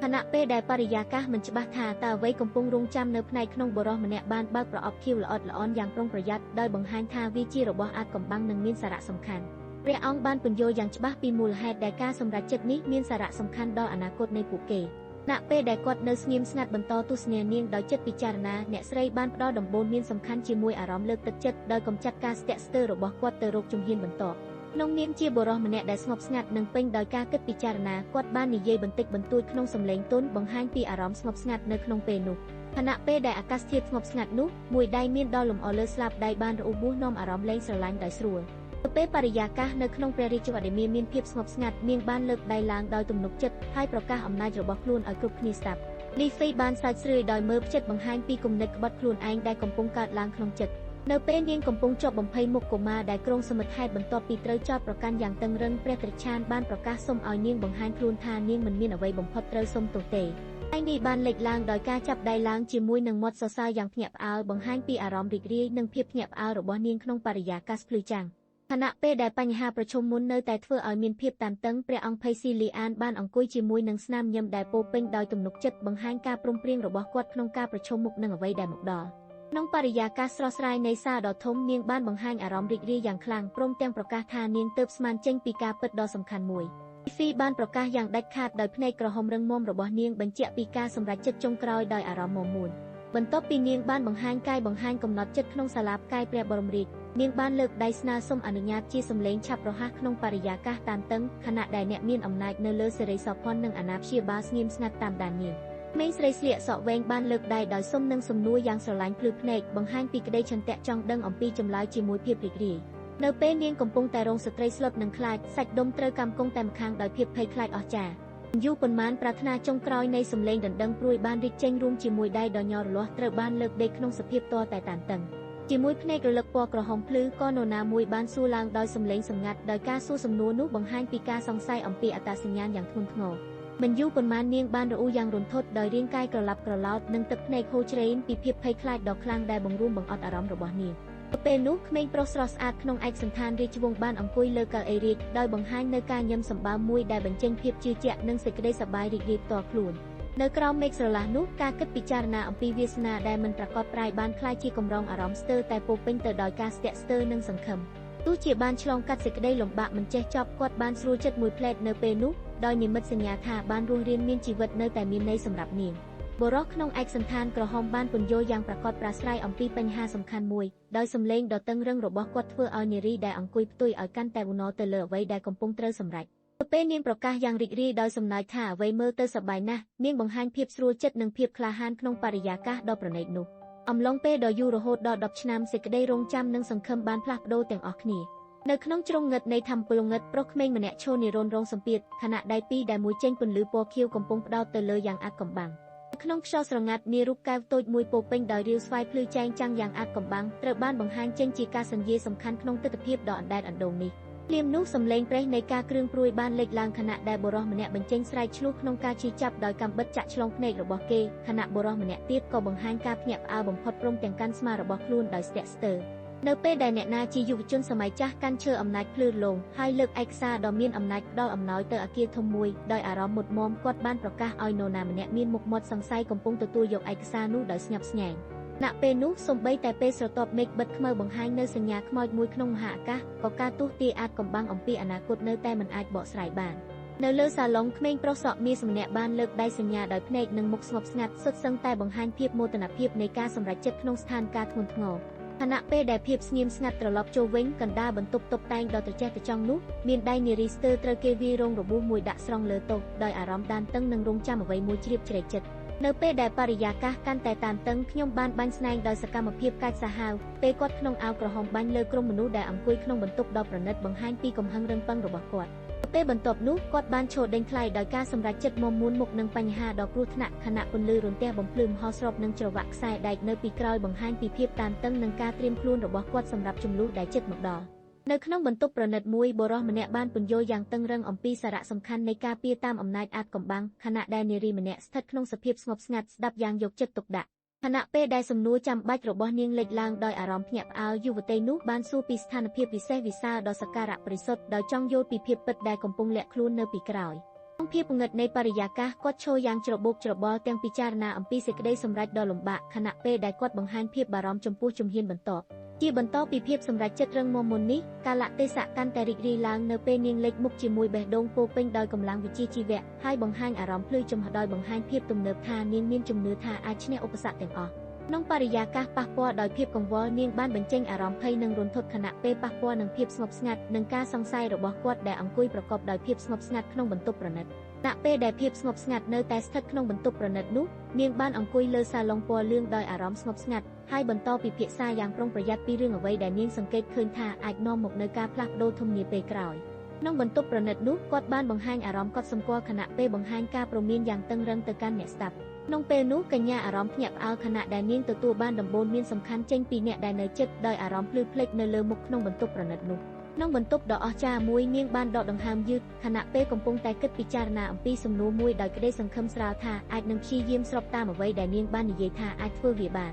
រង្វាន់រាជស្ថិតនៅលើដីដែលមានស្នាមឈាមក្រហមបញ្ជាក់ពីការធ្លាក់ខ្លួនរបស់ម្ចាស់វានិងបង្ហាញនៅអស្ថានៈដ៏អាក្រក់ដែលកំពុងពង្រីកចិត្តមកក្នុងទិដ្ឋភាពដ៏អាថ៌កំបាំងនេះអ្នកស្នែងឈាមឆ្នោតឈរមុខស្របលេខាបស្រមោលដោយភ្លឺព្រើដៃកាន់ដាវរះនិងការកូឡាបនៅពីក្រោយការមើលឃើញសមាជិកជួញដូរអាថ៌កំបាំងនោះបង្ហាញភាពបដិញ្ញារបស់គាត់ក្នុងការបង្ហាញមុខអ្នកសម្រុកបែបក្បត់នៅពេលនោះនារូបមុនស្លូតស្លាំងនេះគាត់កំពុងកាន់ទ្រូងដោយដៃពន្លឺក្រហមរលោងខណៈអារម្មណ៍ឈឺចាប់យ៉ាងខ្លាំងកើតឡើងក្នុងព្រលឹងមានប្រាសាទផងសាឡអងចាររົບស្នែងមួយចូលរួមមហាសោក្រឹតជាមួយនឹងកណ្ដាលពន្លឺភ្លើងដែលវះវញ្ជជុំវិញតួប្រាសាទដ៏អាក្រក់ក្នុងបរិយាកាសស្ងប់ស្ងាត់នៃបន្ទប់ទទួលភ្ញៀវដ៏ប្រណិតអ្នកដឹកនាំដែលមានអំណាចបានពន្យល់យុទ្ធសាស្ត្រយ៉ាងជាក់លាក់ខណៈដែលបុរសម្នាក់ផ្សេងទៀតអង្គុយស្ងៀមស្ដាប់យកយ៉ាងយកចិត្តទុកដាក់ស្របពេលដែលទូស្រីនាងបានបញ្ចេញអារម្មណ៍ចាប់អារម្មណ៍ជាមួយបំណែកកូនតុកតាឈ្មោះ Emperor Percelon ដែលបង្ហាញថាវាលាក់អាថ៌កំបាំងខ្មៅខ្មាស់ខណៈដែលទូប្រុសបានសួរពីលក្ខណៈពិសេសរបស់វាពួកគេបានក្លាយជាមនុស្សស៊ីចំណេះដឹងនិងតាក់ទាញដោយអំណាចអាថ៌កំបាំងដែលបង្ហាញខ្លួននៅចំដោយសន្ទុះក្រោមពន្លឺរន្ធត់នៃផ្ទៃមេឃកញ្ញាភ្នែកធំម្នាក់ក៏ស្នើសុំសំណួរយ៉ាងភ្លាមដោយពោពេញទៅដោយភាពចង់ដឹងក្នុងបន្ទប់ប្រណិតមួយក្តីស្មានមិនច្បាស់បង្ហាញលើស្នាមដៃរបស់នាងដែលលើកឡើងយ៉ាងក្រឡេកក្រឡំដោយពោពេញទៅដោយភាពភ័យខ្លាចនិងមិនប្រាកដចិត្តបន្ទាប់ពីភាពស្ងៀមស្ងាត់នោះនាងលីហ្វីបានបញ្ជាក់ជាភ្នែកជាប់ភាពបារម្ភថាគាត់មិនយល់ទេថាតើមានអ្វីកើតឡើងដោយសំឡេងរបស់នាងតូចតាចពោពេញដោយភាពចម្លែកដែលធ្វើឲ្យបុរសក្នុងអាវក្រហមកាន់តែភ្ញាក់ផ្អើលនៅក្នុងបន្ទប់ដ៏ប្រណិតនោះនាងបានស្ទាក់ស្ទើរឡើងដោយការភ្ញាក់ផ្អើលនិងមិនអាចជឿជាក់បានចំពោះវិបត្តិដែលមកដល់យ៉ាងសាហាវមិនទាន់ស្រួលចិត្តនឹងអ្វីកើតឡើងនាងរីឆាប់ត្រូវបង្ខំឲ្យទទួលមុខនឹងបេសកកម្មថ្មីដែលលេចឡើងក្នុងប្រអប់ជូនដំណឹងហើយការភ្ញាក់ផ្អើលស្រួលមកលើនាងភ្លាម នៅលើចិនដាលធំដ៏ត្រចះត្រចង់ក្នុងផ្ទះកញ្ចក់រុក្ខជាតិ3អ្នកឈរបង្ហាញអារម្មណ៍ស្ងប់ស្ងាត់និងពោរពេញដោយការសង្ឃឹមចាំព្រឹត្តិការណ៍សំខាន់មួយដែលហ៊ានបំផ្លាញសិទ្ធិតែភាពស្ងប់ស្ងាត់ទៅជាអារម្មណ៍ដ៏មិនប្រាកដអំពន្លឺស្រអាប់នៃសួនយុវជនក្នុងឯកសណ្ឋានក្រហមបានសួរទៅនារីជាមួយមុខក្រខ្មៅថាតើមានបញ្ហាអ្វីកំពុងបង្កនាងឆ្លើយទៅវិញជាមួយភាពភ័យខ្លាចនិងការច្របូកច្របល់បញ្ជាក់ពីភាពមិនប្រក្រតីនៅជុំវិញពួកគេក្នុងពេលដែលនាងប៉ះដៃលើស្លឹកទំពាំងស្រូវយ៉ាងប្រុងប្រយ័ត្នស្រីបានសួរថាអ្វីគឺជាអាថ៌កំបាំងនៅទីនេះខណៈដែលចិត្តនាងពោរពេញដោយការចង់ដឹងនិងអារម្មណ៍ស្រណោះចំពោះសួនច្បារចាស់នេះដោយបង្ហាញទឹកមុខស្ទាក់ស្ទើររបស់នាងប្រុសស្រីនេះបានស្ទាក់ស្ទើរដៃលើស្មារបស់ខ្លួនក្នុងសភាពប្រកបដោយទំនុកចិត្តខណៈដែលនាងបញ្ចេញសំឡេងគួរឲ្យកំប្លែងបញ្ជាក់ពីអារម្មណ៍លេងសើចរបស់នាងខណៈពេលនោះគាត់ស្ទើរតែបោះបង់កម្លាំងចិត្តដោយស្រង់ដង្ហើមយ៉ាងនឿយហត់នៅក្នុងផ្ទះកញ្ចក់បណ្ដាលឲ្យបុរសម្នាក់នៅជាប់ក្បែរកាន់ទម្រង់ដៃយ៉ាងតឹងតែងដោយភាពមិនសប្បាយចិត្តមួយសន្ទុះក្រោយមកនាងភ្ញាក់ផ្អើលគ្រប់ដៃលើមាត់ព្រោះសំឡេងបុកធំហាក់ធ្ងន់បានធ្វើឲ្យបំផ្លាញភាពស្ងប់ស្ងាត់ឲ្យคล้ายជាការភ្ញាក់ខ្លាចក្នុងបកណ្ដាលសួនយុវជនសក់ទឹកប្រាក់ម្នាក់បានបង្ហាញការខឹងសម្បាររបស់គាត់ដោយលាតជើងធ្វើឲ្យផ្កាធ្លាក់ចូលដីក្មេងប្រុសបានពន្យល់យ៉ាងតឹងរឹងពីសារៈសំខាន់នៃការបណ្ដុះបណ្ដាលខណៈនារីកំពុងស្ដាប់ដោយក្តីព្រួយព្រួចហើយការសន្ទនារវាងពួកគេបង្ហាញពីបំណងនិងភាពបារម្ភចំពោះអនាគតលីហ្វេដើរចេញមុខឆ្ងល់ភ្លាមដោយនាងបានជួបខ្យល់ស្រាប់សរសើរអំពីរឿងដែលនាងមិនបានរំពឹងយូររឿងបន្តបន្ទាប់ពីការតានតឹងនោះក្មេងប្រុសតូចម្នាក់ដែលមានមុខសង្ឃឹមយ៉ាងខ្លាំងបាននិយាយដោយសំឡេងដួលរំថាគាត់មិនចង់ឲ្យមានអ្វីកើតឡើងទៀតខណៈពេលដៃធំមួយបានឈានទៅរកគាត់ក្នុងសួនច្បារកណ្ដាលសភាពស្ងប់ស្ងាត់នារីវ័យក្មេងម្នាក់បង្ហាញទំនៀមទម្លាប់មិនប្រកបចិត្តដោយពន្លកក្បាលហើយស្រាយក្បាលយ៉ាងអៀនខ្មាស់ខណៈបុរសក្នុងឯកសណ្ឋានក្រហមឈរមើលមិនចេញសំឡេងបន្ទាប់ពីបានឮសំឡេងបុកបាក់ធ្វើឲ្យស្រាប់តែមានអារម្មណ៍មិនល្អក្រុម3នាក់បានចូលទៅក្នុងផ្ទះកែវដ៏ស្រស់ស្រាយដោយការប្រុងប្រយ័ត្នខណៈពេលនាងលីហ្វីសម្លឹងមើលទៅមុខដោយក្តីព្រួយបារម្ភខណៈដែលគាត់នាំពួកគេចូលទៅក្នុងឆាកចម្ងាយនោះហើយហាជីជាប់ជង្គង់នៅកណ្ដាលភាពចលាចលក្នុងស្ថានរីរូបនោះបានជើងរអិលយ៉ាងភ្លាមដោយភ្ញាក់ផ្អើលតាមសម្រួលកុមារប្រុសមួយដែលកំពុងសម្លឹងមកវិញដោយអារម្មណ៍កង្វល់ខណៈពេលនារីម្នាក់បាញ់ខ្លួនទៅមុខដោយភាពដាច់ស្រយាលដើម្បីរារាំងក្មេងប្រុសក្នុងខោអាវខ្មៅមាសដែលមានមុខភ្ញាក់ផ្អើលបានថយក្រោយក្នុងភាពភ្ញាក់ផ្អើលខណៈបុរសក្នុងខោអាវក្រហមស្រែកដោយការព្រឺព្រួយក្មេងស្រីមានសភាពរីករាយបានផ្លោតខ្លួនបោះចូលទៅកាន់ក្មេងប្រុសស្រស់ស្អាតដែលកំពុងឈរភ្ញាក់ផ្អើលខណៈអាកប្បកិរិយាខ្លះរបស់ពួកគេបញ្ចេញបរិយាកាសលេងសើចនឹងក្មេងកាលនោះម្នាក់បានបញ្ចេញមកទៅក្នុងបរិយាកាសស្ងប់ស្ងាត់ពោពេញដោយការពិចារណាខ្លាំងនៅក្នុងពេលវេលាដែលកំពុងតែតានតឹងនោះភ្នែករបស់គាត់បង្ហាញអារម្មណ៍ព្រួយបារម្ភខណៈពេលដែលគាត់ឈរផ្ទុះកណ្ដាលមូលដ្ឋាននៃផ្កាកុលាបស្វែងងឹតហើយបានព្រមានឲ្យប្រយ័ត្នដោយសំឡេងរួចរាល់ត្រឡាំងស្រមៃដោយការរីករាលដាលនៃការយល់ដឹងភ្លាមស្រីវលាក់បានបង្ហាញយ៉ាងច្បាស់ពីការភ័យស្លន់ស្លោតក្នុងមួយសួនផ្កាខណៈនាងបានត្រួសត្រាសឲ្យខ្លួនឯងថាវាជាការពិតមែនក្នុងសន្លឹកនេះការឆ្លើយនឹកដល់អតីតកាលត្រូវបានបង្ហាញតាមរចនាបថផ្កាដ៏ស្រស់ស្អាតនិងលំនាំរង្វង់លេងពន្លឺទន់បង្កើតអារម្មណ៍ស្រមៃនិងបណ្ដាញអារម្មណ៍រំភើបនៅក្នុងបរិយាកាសដាច់ស្រយាលនៅពេលដែលតួអង្គស្រីដែលមានភាពស្ងប់ស្ងាត់និងរូបរាងអធិការីទើបតែបង្ហាញខ្លួនយ៉ាងសម្បើមជាមួយនឹងសេចក្តីមិនជឿជាក់បំផុតគេឃើញបុរសម្នាក់នៅពីក្រោយនាងកំពុងភ្ញាក់ផ្អើលយ៉ាងខ្លាំងដោយសារតែការមកដល់នេះក្នុងពេលដែលបុរសសក់មាសមួយរូបបង្ហាញលក្ខណៈថាខ្លួនមានទំនុកចិត្តហើយបញ្ចេញសំណើចស្ទាវដើម្បីផ្ដល់ការព្រមានយ៉ាងអៀនអប់ទឹកមុខរបស់គាត់បញ្ជាក់ថាគាត់ជឿជាក់លើអ្វីដែលនឹងកើតឡើងបន្តณពេលនោះការចងចាំអំពីអាថ៌កំបាំងមួយបានធ្វើឲ្យបរិយាកាសនៅក្នុងព្រៃផ្កាដ៏ស្រស់ស្អាតនោះកាន់តែជ្រាលជ្រៅទាំងពេលពួកគេកំពុងតែពិចារណាអំពីអ្វីដែលអាចកើតឡើងបន្តបុរសសក់ត្រាំសម្ដែងភាពស្ងប់ស្ងាត់ប៉ុន្តែអំណាចខណៈពេលនាងលីអាវីក៏រន្ធត់វិញខ្លួនក្រោយពេលគាត់បញ្ជាក់យ៉ាងត្រជាក់ថាគេមិនអាចអត់អន់ចំពោះកំហុសនោះទេក្នុងពេលដែលនាងចាប់អារម្មណ៍ដោយការបង្ហាញអំណោយសាសលើទ្រនាប់ទ្រូងរបស់បុរសអាថ៌កំបាំងគាត់បានត្រឡប់មកវិញដោយការភ្ញាក់ផ្អើលស្រមៃមិនដល់ថាបានឃើញអ្វីដែលនឹងបំលែងជីវិតរបស់នាងដោយឈរឆ្លៀតបំផុតក្នុងសំណង់ដែលពោពេញដោយដើមរុក្ខជាតិបុរសសក់លឿងម្នាក់ក្នុងសម្លៀកបំពាក់ផ្លូវការបានបញ្ចេញមុខមាត់យ៉ាងតឹងរ៉ឹងដោយប៉ះពាល់នឹងស្ត្រីម្នាក់ដែលអង្គុយសម្លឹងមកយ៉ាងប្រកាន់ខ្ជាប់នឹងអន្ទះសារក្នុងបរិយាកាសតានតឹងនៃបន្ទប់លម្អដោយសៃរិស័យខ្លួនប្រដាប់ឯកសណ្ឋានក្រហមសួរអំពីភាពស្មោះត្រង់បានឃើញកាយវិការរបស់តួអង្គស្លៀកអាវខ្មៅដែលបង្ហាញអំណាចដោយសង្ស័យនិងស្នើសុំការពន្យល់ពេលដែលគាត់តបដោយសម្លេងភ័យខ្លាចក្នុងពេលដែលនាងដកដង្ហើមភ្លឺភ្លង់ដោយសេចក្តីភ្ញាក់ផ្អើលក្នុងបេះដូងកែប្រែនៅពេលនោះបានបង្ហាញឲ្យឃើញថានាងទើបតែដឹងការពិតដ៏ធំមួយដែលធ្វើឲ្យស្ងប់ស្ងាត់នៅជុំវិញកាន់តែតឹងរ៉ឹងទោះជាស្ថានភាពកន្លងមកកាន់តែតានតឹងក៏ដោយបុរសសក់លឿងនោះបន្តបញ្ចេញមុខព្រួយបារម្ភហើយសួរដោយសំឡេងធ្ងន់ថាតើពួកគេគួរតែបន្តការរត់តាមល្បឿននេះទេបារម្ភពីការឈឺចាប់ក្នុងបេះដូងរបស់មិត្តរួមក្រុមនៅពេលដែលអារម្មណ៍តានតឹងលេចឡើងនាងកាន់តែចង់បង្ក្រាបភាពភ័យខ្លាចរបស់ខ្លួនដោយក្រឹតដៃយ៉ាងរឹងក្នុងសួនផ្កាខណៈញឹមញាប់នៃញើសបង្ហាញព្រួយបារម្ភនៅក្នុងចិត្តមិនទាន់សូវជាប់ចិត្តពីអ្វីដែលកើតឡើងក៏ប៉ុន្តែភ្លាមនោះបុរសដែលស្ងប់ស្ងាត់បានមើលទៅមុខដោយសេចក្តីសង្ស័យខណៈដែលបុរសមួយទៀតក៏បានលោតចេញពីក្រោយដោយភាពភ្ញាក់ផ្អើលហើយសួរយ៉ាងចម្លែកថាតើមានអ្វីកើតឡើង បុរសនោះបានគិតពិចារណាដោយយកចិត្តទុកដាក់លើសេចក្តីទស្សន៍ទាយដែលបង្ហាញពីព្រឹត្តិការណ៍ក្នុងព្រះបរមរាជវាំងត្រូវផ្អាកនិងឈ្នះការប្រកួតប្រដាល់ដាក់ដាវដោយសំណួររបស់គេបន្តបញ្ជាក់ភាពចង់ដឹងពីថាតើនរណាគឺអ្នកមានអំណាចនៃការទស្សន៍ទាយនេះณពេលដែលបញ្ហាពីអតីតកាលនៅតែពិចារណានៅពេលនេះគាត់បានសម្លឹងមកមុខដោយភ្នែកក្រហមខ្លាំងហើយសួរដោយសំឡេងតឹងរាក់ទាក់ទងពីភាពស្មោះត្រង់របស់អ្នកមួយច្បាស់ពេលបុរសនោះឡើងចិត្តនាងដោយភ្នែកក្រហមចម្រូងចម្រាសនាងភ្ញាក់ផ្អើលហើយស្ទាក់ស្ទើរចេញដោយអារម្មណ៍ភ័យស្លន់ស្លោហេតុការណ៍មិនគួរឲ្យជឿបានធ្វើឲ្យនាងស្មារតីរញ្ជួយដោយនាងភ្ញាក់ផ្អើលឡើងពីការរីកមកវិញភ្លាមហើយនៅក្នុងផ្ទាំងពន្លឺក្រោយថយក្រោយនេះនាងបានសរសេរចំអិនថាមានអ្វីមួយផ្លាស់ប្ដូរដ៏ធំកើតឡើងក្នុងខ្សែភ្លើងនៃស្រមោលការមើលរឹងមាំរបស់នាងដែលភ្លឺស្រទន់ក្រហមបំផុតបានបង្ហាញអារម្មណ៍ដ៏មិនប្រក្រតីដែលលាក់កំបាំងអ្វីមួយសំខាន់នៅខាងក្នុងប៉ុន្តែនៅពេលដែលជំពូកចាប់ផ្ដើមលេវ៉ៃចាប់បានពីការប៉ះដោយទន់ភ្លន់នៅលើស្មារបស់នាងអនុញ្ញាតឲ្យមានការដកដង្ហើមចេញការភ្ញាក់ផ្អើលនិងភាពងាយរងគ្រោះរបស់នាងត្រូវបានលាតត្រដាងភ្លាមនៅពេលដែលព្រះអង្គដើរចេញទៅមុខយ៉ាងដាច់ស្រយាលលេវ៉ៃបានផ្ដោតអារម្មណ៍ដោយភ័យប្រញាប់ព្រមទាំងសម្លឹងមើលគាត់យ៉ាងភ្ញាក់ផ្អើលដូចជាការចលនានេះធ្វើឲ្យបរិយាកាសកាន់តែតឹងរាក់ទាក់នៅក្នុងសួនច្បារដ៏ស្ងប់ស្ងាត់នោះព្រះអង្គបានអង្គុយស្ទាក់ស្ទើរក្នុងការគិតពិចារណាដោយព្រឹត្តព្រើលនៅអារម្មណ៍អន្ទងអាងក្រោមមុខមាត់ដ៏តឹងរ៉ឹងក្នុងសួនដ៏អស្ចារ្យនោះព្រះអង្គប្រសើរស៊ីលានបង្ហាញមុខមាត់ស្ងប់ស្ងាត់តែពោពេញដោយការសម្រេចចិត្តរឹងមាំក្នុងពេលដែលបរិយាកាសជុំវិញហាក់បីដូចជាស្ងៀមស្ងាត់តាមអារម្មណ៍របស់គាត់នៅពេលពួកគេបង្គំជិតដីក្នុងសួន Prince Priscillian បានបង្ហាញថាមពលពណ៌ក្រហមស្លាប់ស្លឹងពីដៃខ្លួនខណៈ Levi មើលអារម្មណ៍ចង់ដឹងហើយអ្នកអាណាព្យាបាល Melad មើលអារម្មណ៍ស្រួលច្របល់ទៅលើវត្ថុអាថ៌កំបាំងនោះនៅក្នុងសភាពតានតឹងនោះដោយបង្ហាញភាពអស់កម្លាំង Prince Priscillian បានដកដង្ហើមយ៉ាងធ្ងន់បង្ហាញពីអារម្មណ៍នៃការសម្រាលគ្រឹះនឿយហត់នៅមជ្ឈមណ្ឌលសួនច្បារដ៏ភ្លឺរលោងនារីវ័យក្មេងមានមុំមាត់ភ្ញាក់ផ្អើលស្ទើរតែមិនជឿខណៈពេលដែលបុរសសក់ទង់ដែងបានអូសនាងចូលក្នុងអោបយ៉ាងទន់ភ្លន់ដោយអារម្មណ៍កក់ក្ដៅមួយដែលបំផ្លែសភាពធម្មតារបស់ពួកគេជារឿងចម្លែកមិនបានរំពឹងនៅពេលដែលកំពុងទទួលការលួងលោមពីអ្នកអាណិត Prince Priscillian បានកម្រិតសម្លេងថាគាត់ខ្លាចណាស់ខណៈកាយវិការរបស់គាត់ក៏បង្ហាញពីភាពកាន់តែអស់កម្លាំងនៃការប្រឈមមុខឆ្ងាយនឹងភ័យខ្លាចរបស់ខ្លួនមិនទាន់សម្រេចចិត្តនៅឡើយ Prince Priscillian បានត្រូវគេបង្ខំឲ្យចុះជង្គង់ហើយដោយចាប់ដៃ Levi យ៉ាងយូរអង្រួនគាត់បានសុំទោសដោយស្រែកថាគាត់ភ្ញាក់ផ្អើលនិងជ្រាបសុំឲ្យអភ័យទោសក្នុងស្ថានភាពតានតឹងនេះខណៈពេល Prince Priscillian នៅតែស្ងប់ស្ងាត់ក្នុងការពិចារណាមេប៉ូលីសរបស់គាត់បានកោងមកជិតដោយការចង់ដឹងហើយបង្ហាញអត្ថន័យតាមរបៀបសមស្របថាគាត់កំពុងប៉ុនប៉ងតាក់ទាញអារម្មណ៍របស់ព្រះអង្គក្នុងពេលដែលនាងកំពុងប្រឹងបង្កប់អារម្មណ៍ភ័យខ្លាចដោយដាក់ដៃព្យួរគូលើកំពូលក្បាលក្មេងតូចជិតខ្លួនបុរសនោះបានសួរច្រឡំឲ្យនាងបញ្ជាក់ពីស្ថានភាពបង្កើតសម្ពាធឲ្យនាងត្រូវឆ្លើយតបដោយភាពអៀនអង្រួនក្នុងពេលនោះ Levi មានមុខរន្ធត់ដោយនាងដឹងថាការពិតដែលនាងទើបនិយាយឲ្យគេដឹងអំពី Prince Priscillian គឺអាចនាំមកនូវការប្រែប្រួលធំចំពោះពួកគេក្នុងពេលបរិបូរណ៍នៃភាពតានតឹងនេះព្រះអង្គបានក្រវើក្រណាត់យ៉ាងខ្លាំង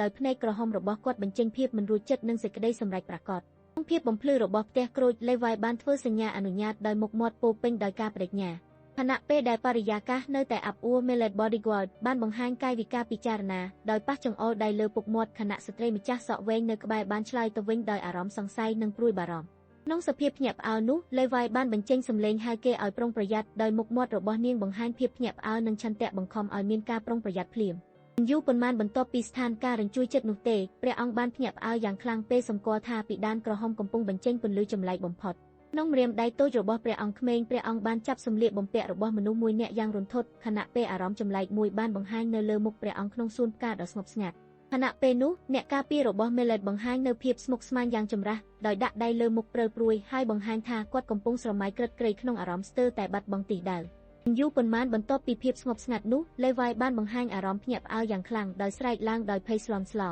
នៅក្នុងសួនផ្កាដែលពោពេញដោយភាពតានតឹងព្រះអង្គព្រៃស៊ីលៀនបានក្រិនធ្មេញដោយបញ្ចេញសារដ៏រឹងមាំសួររឿងដែលកំពុងធ្វើឲ្យខឹងចិត្តទាំងពន្លឺភ្នែកក្រហមរបស់គាត់បញ្ចេញអារម្មណ៍ជំរុងជាមួយភាពខកចិត្តក្នុងពេលដែលក្មេងប្រុសកាន់ចង្កេះនាងយ៉ាងស្រួចស្រាលដោយអារម្មណ៍សំពះសំពូកនាងបានដង្ហើមភ្នែកបិទសំពះដៃថ្វាយឡើងមុខច្រឡំឡើងដោយសង្ឃឹមភ្លឺថ្លាដូចសំបីតែសំណួរសុំទោសរបស់គាត់ក៏ធ្វើឲ្យបេះដូងនាងរអ៊ូទៀតនៅពេលដែលអារម្មណ៍កង្វល់កាន់តែជ្រាលជ្រៅព្រះអង្គបានគិតវិលវល់អំពីការបង្ហាញរឿងអាស្រូវថ្មីនេះហើយបង្ហាញឲ្យឃើញពីការសង្ស័យថាអ្នកណានឹងជឿធ្វើតាមពួកគេមិនទាន់ចប់សកម្មភាពនៅឡើយទោះបីនាងកំពុងពិបាកព្រួយព្រោះឈឺក៏ដោយក្មេងប្រុសសក់មាសវិញបានទាញសម្លៀកបំពាក់របស់នាងយ៉ាងរឹតបន្តឹងដោយបង្ហាញពីអារម្មណ៍បន្ទាន់និងកម្លាំងមិនគួរឲ្យជឿនៅពេលដែលព្រះអង្គបានទាញយ៉ាងលេងសើចលើសម្លៀកបំពាក់របស់នាងបណ្ដាលឲ្យLeviភ្ញាក់ផ្អើលនិងខ្លាចបន្តិចដោយសារតែសកម្មភាពធ្ងន់ធ្ងរនោះณពេលដែលអាកាសយ៉ាងតឹងតែងក្រោយការលេចឡើងនៃឈ្មោះ Levi ជាថ្មីការប្រកាសយ៉ាងដាច់ស្រយាលថានាងបានស្លាប់ត្រូវបានបញ្ចេញជាផ្លេកភ្លើងនៃការប៉ិនប្រសពនិងការបែកក្បាលចេញពីអតីតកាលក្នុងសួនច្បារដ៏ប្រណិតនោះសូម្បីតែមួកសុវត្ថិភាពរបស់ Melad និងព្រះអង្គ Priscillian ក៏មិនអាចបាំងបេអារម្មណ៍រន្ធត់របស់ពួកគេបានឡើយ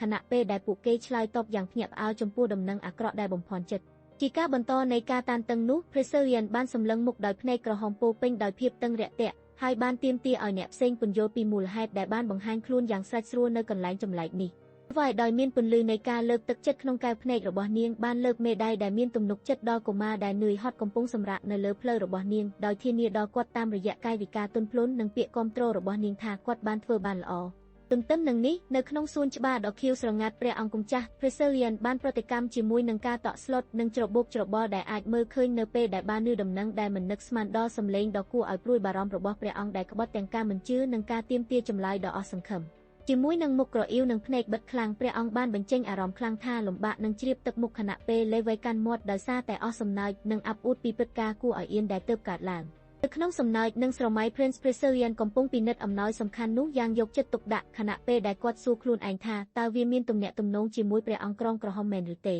េនៅពេលលេវៃចុះជង្គង់បាំងកូនដោយអារម្មណ៍ប្រុងប្រយ័ត្ននាងបានរួញសាច់ដោយភ្ញាក់ផ្អើលពេលឃើញរូបមន្ត្រីស្លៀកអាវគម្របមួយកំពុងលេបឡើងមុខពួកគេកណ្ដាលផ្ទះសួននៅក្នុងពេលភ្លាមនោះបន្ទាប់ពីនាងកាន់ក្មេងប្រុសទាំងស្មារតីភ្ញាក់ផ្អើលព្រះអង្គព្រៃស៊ីលៀនបានទប់រូបនាងយ៉ាងរញ្ជួយចិត្តពោលថាគេមិនយល់ថាតើកំពុងកើតអ្វីឡើយអំពន្លឺមើលឃើញបន្តិចអ្នកប្រុសសក់លឿងពាក់ព័ន្ធចូលក្នុងអោបរបស់ក្មេងស្រីដែលពោពេញដោយកង្វល់ខណៈពេលបុរសសក់លឿងមួយរូបឈរមើលពួកគេដោយមុខសង្ខេបនិងអស់កម្លាំងក្នុងអារម្មណ៍ក្នុងសួនផ្កាដែលស្ងប់ស្ងាត់នោះព្រះអង្គបានបញ្ចេញសំណួរដ៏តឹងរ៉ឹងដើម្បីសួរអំពីបំណងជាក់ស្ដែងរបស់អ្នកនៅមុខនៅក្នុងផ្ទះកញ្ចក់ដែលពោពេញដោយពន្លឺរះលើក្បាលនាងបានក្តីស្រឡាញ់កូនតូចក្នុងអវយវៈឲ្យចិត្តខ្លួនប្រសើរឡើងដោយអារម្មណ៍ផ្អែមល្ហែមភ្លឺចម្លែកបន្តិចប្រហែលជាមិនចង់ជួបគ្នានៅទីនោះទេលេវ៉ៃបានជ្រុះសំឡេងស្ទាក់ស្ទើរក្នុងពេលដែលនាងកាន់កូនយ៉ាងប្រុងប្រយ័ត្នខណៈពេលដែលសម្ដេចកាត់កំពុងឈរមើលយ៉ាងស្ងៀមស្ងាត់នៅក្នុងផ្ទះដើមឈើដែលពោពេញដោយអារម្មណ៍អៀនអួតក្នុងពេលដែលនាងកំពុងឲ្យកូនតូចម្នាក់អោបយ៉ាងបារម្ភ Leafy បានភ្នាក់ងារនិយាយជាសំឡេងតិចថាអ្នកត្រូវរួមបញ្ចូលគ្នាខណៈពេលព្រះអង្គព្រីស៊ីលៀនបន្តមើលពួកគេយ៉ាងចាប់អារម្មណ៍ខណៈពេលនោះព្រះអង្គបានបង្ហាញនៅព្រមានដ៏ធ្ងន់ធ្ងរតាមរយៈការរង់ចាំដោយភ្នែកក្រហមព្រឺសាច់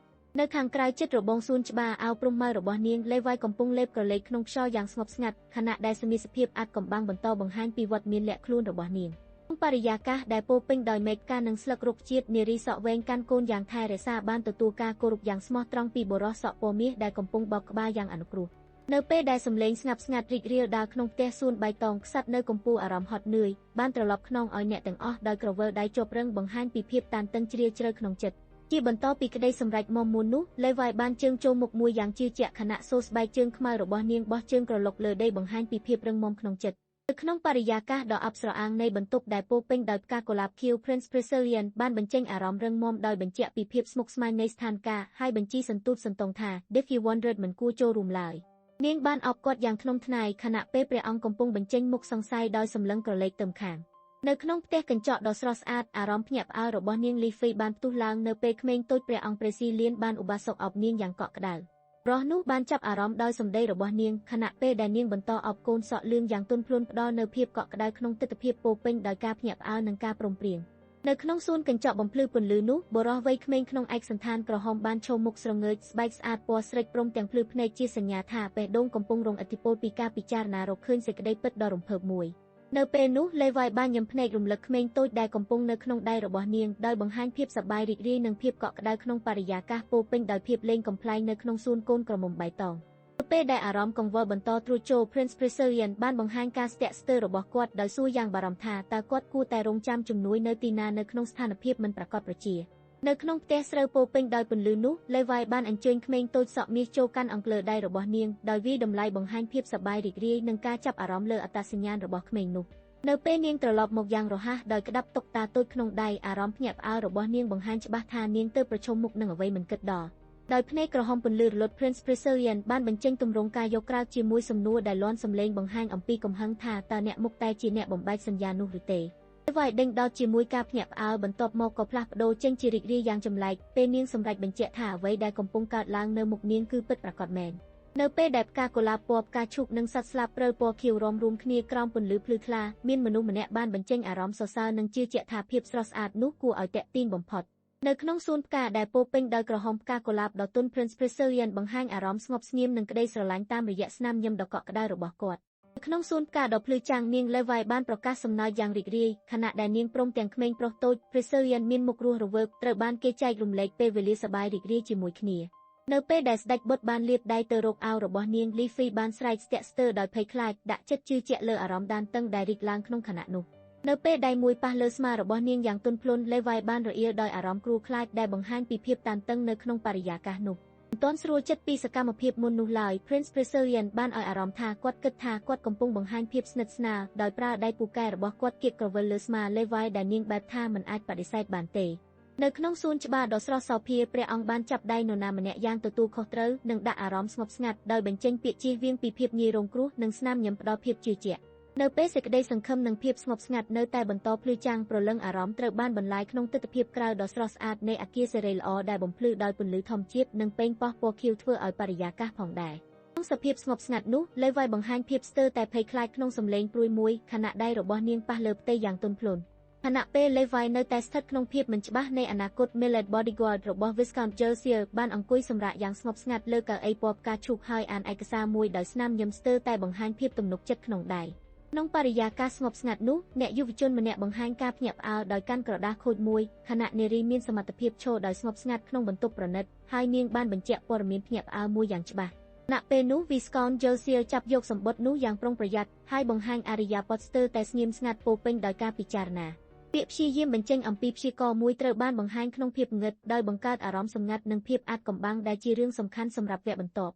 ខណៈពេលនោះស្នាមញញឹមដ៏ឆ្ងាញ់និងក្រអូបលើបបូមាត់របស់គាត់បានបញ្ជាក់ពីភាពទំនុកចិត្តដ៏ត្រង់ត្រង់ដែលក្រាលក្រមុំមកជាមួយអារម្មណ៍ថាគាត់កាន់តែឈ្នះលើស្ថានភាពក្នុងបរិយាកាសស្រស់ស្រាយនៃបន្ទប់មេធាវីកាយរិយាមើលទៅទទួលបានសេចក្តីសុខដ៏កក់ក្ដៅខណៈដែលគាត់ប្រគល់តុក្កតាដែលមានតម្លៃបំផុតជូនក្មេងប្រុសយ៉ាងថ្លៃថ្នូរទាំងសង្ឃឹមថាអំណោយនេះនឹងនាំមកនូវភាពសប្បាយរីករាយដល់ក្មេងនៅពេលដែលលិខិតបិទត្រាត្រូវបានបង្ហាញជិតស្និទ្ធអ្នកនិពន្ធវាបានផ្ដល់ការទុកចិត្តទាំងស្រុងដល់ព្រះអង្គពេរីក្នុងអំណាចសំខាន់នេះមិនយូរប៉ុន្មានបន្ទាប់ពីការចងក្រងអាថ៌កំបាំងនៃអតីតកាលនោះសញ្ញារដ្ឋបាលដ៏អស្ចារ្យបានបង្ហាញមកក្នុងផ្ទាំងមួយទៀតដើម្បីប្រកាសអំពីព្យាករណ៍ធំមួយសម្រាប់ជាតិបីជាអារម្មណ៍អនិច្ចារបស់ខ្លួនកំពុងលេចឡើងកាន់តែច្បាស់ប៉ុន្តែដោយភ្នែកក្រហមរលន់នោះព្រះអង្គបានបង្ហាញភាពស្រឡាញ់បែបប្លែកបំផុតដោយបង្ហាញទម្រង់បេះដូងជាមួយដៃក្នុងព្រៅផ្កាក្រហមភ្លឺភ្លើងនិងស្រមោលងឹតដែលគ្រប់ដណ្ដប់ជុំវិញក្នុងពេលនោះតួអង្គម្នាក់បានប្រកាសយ៉ាងដាច់ដោយឡែកថាគាត់មិនដែលនឹងចាញ់សត្រូវឡើយជាមួយនឹងអារម្មណ៍ស៊ូបំផុតនៅពេលនោះ Viscount Jersier បានផ្ដល់សំណើដោយសំនៀងពោពេញទៅដោយការចាប់អារម្មណ៍និងភាពមើលឃើញឱកាសផ្ដោតសំខាន់ទៅលើការសន្យាថាប្រសិនបើធ្វើបានល្អនឹងទទួលរង្វាន់ហើយជំរុញឲ្យគិតប្រុងប្រយ័ត្នពីការទទួលយកកិច្ចព្រមព្រៀង Viscount Jersier បានទទួលយកឯកសារដ៏ភ្លឺស្វាងដែលផ្ដល់ជូនគាត់ដោយស្ងប់ស្ងាត់ដោយកត់សម្គាល់ដោយសំឡេងដែលផ្សំឡើងថាសារដែលមិននឹកស្មានដល់ចុងក្រោយនេះអាចផ្លាស់ប្ដូរអ្វីគ្រប់យ៉ា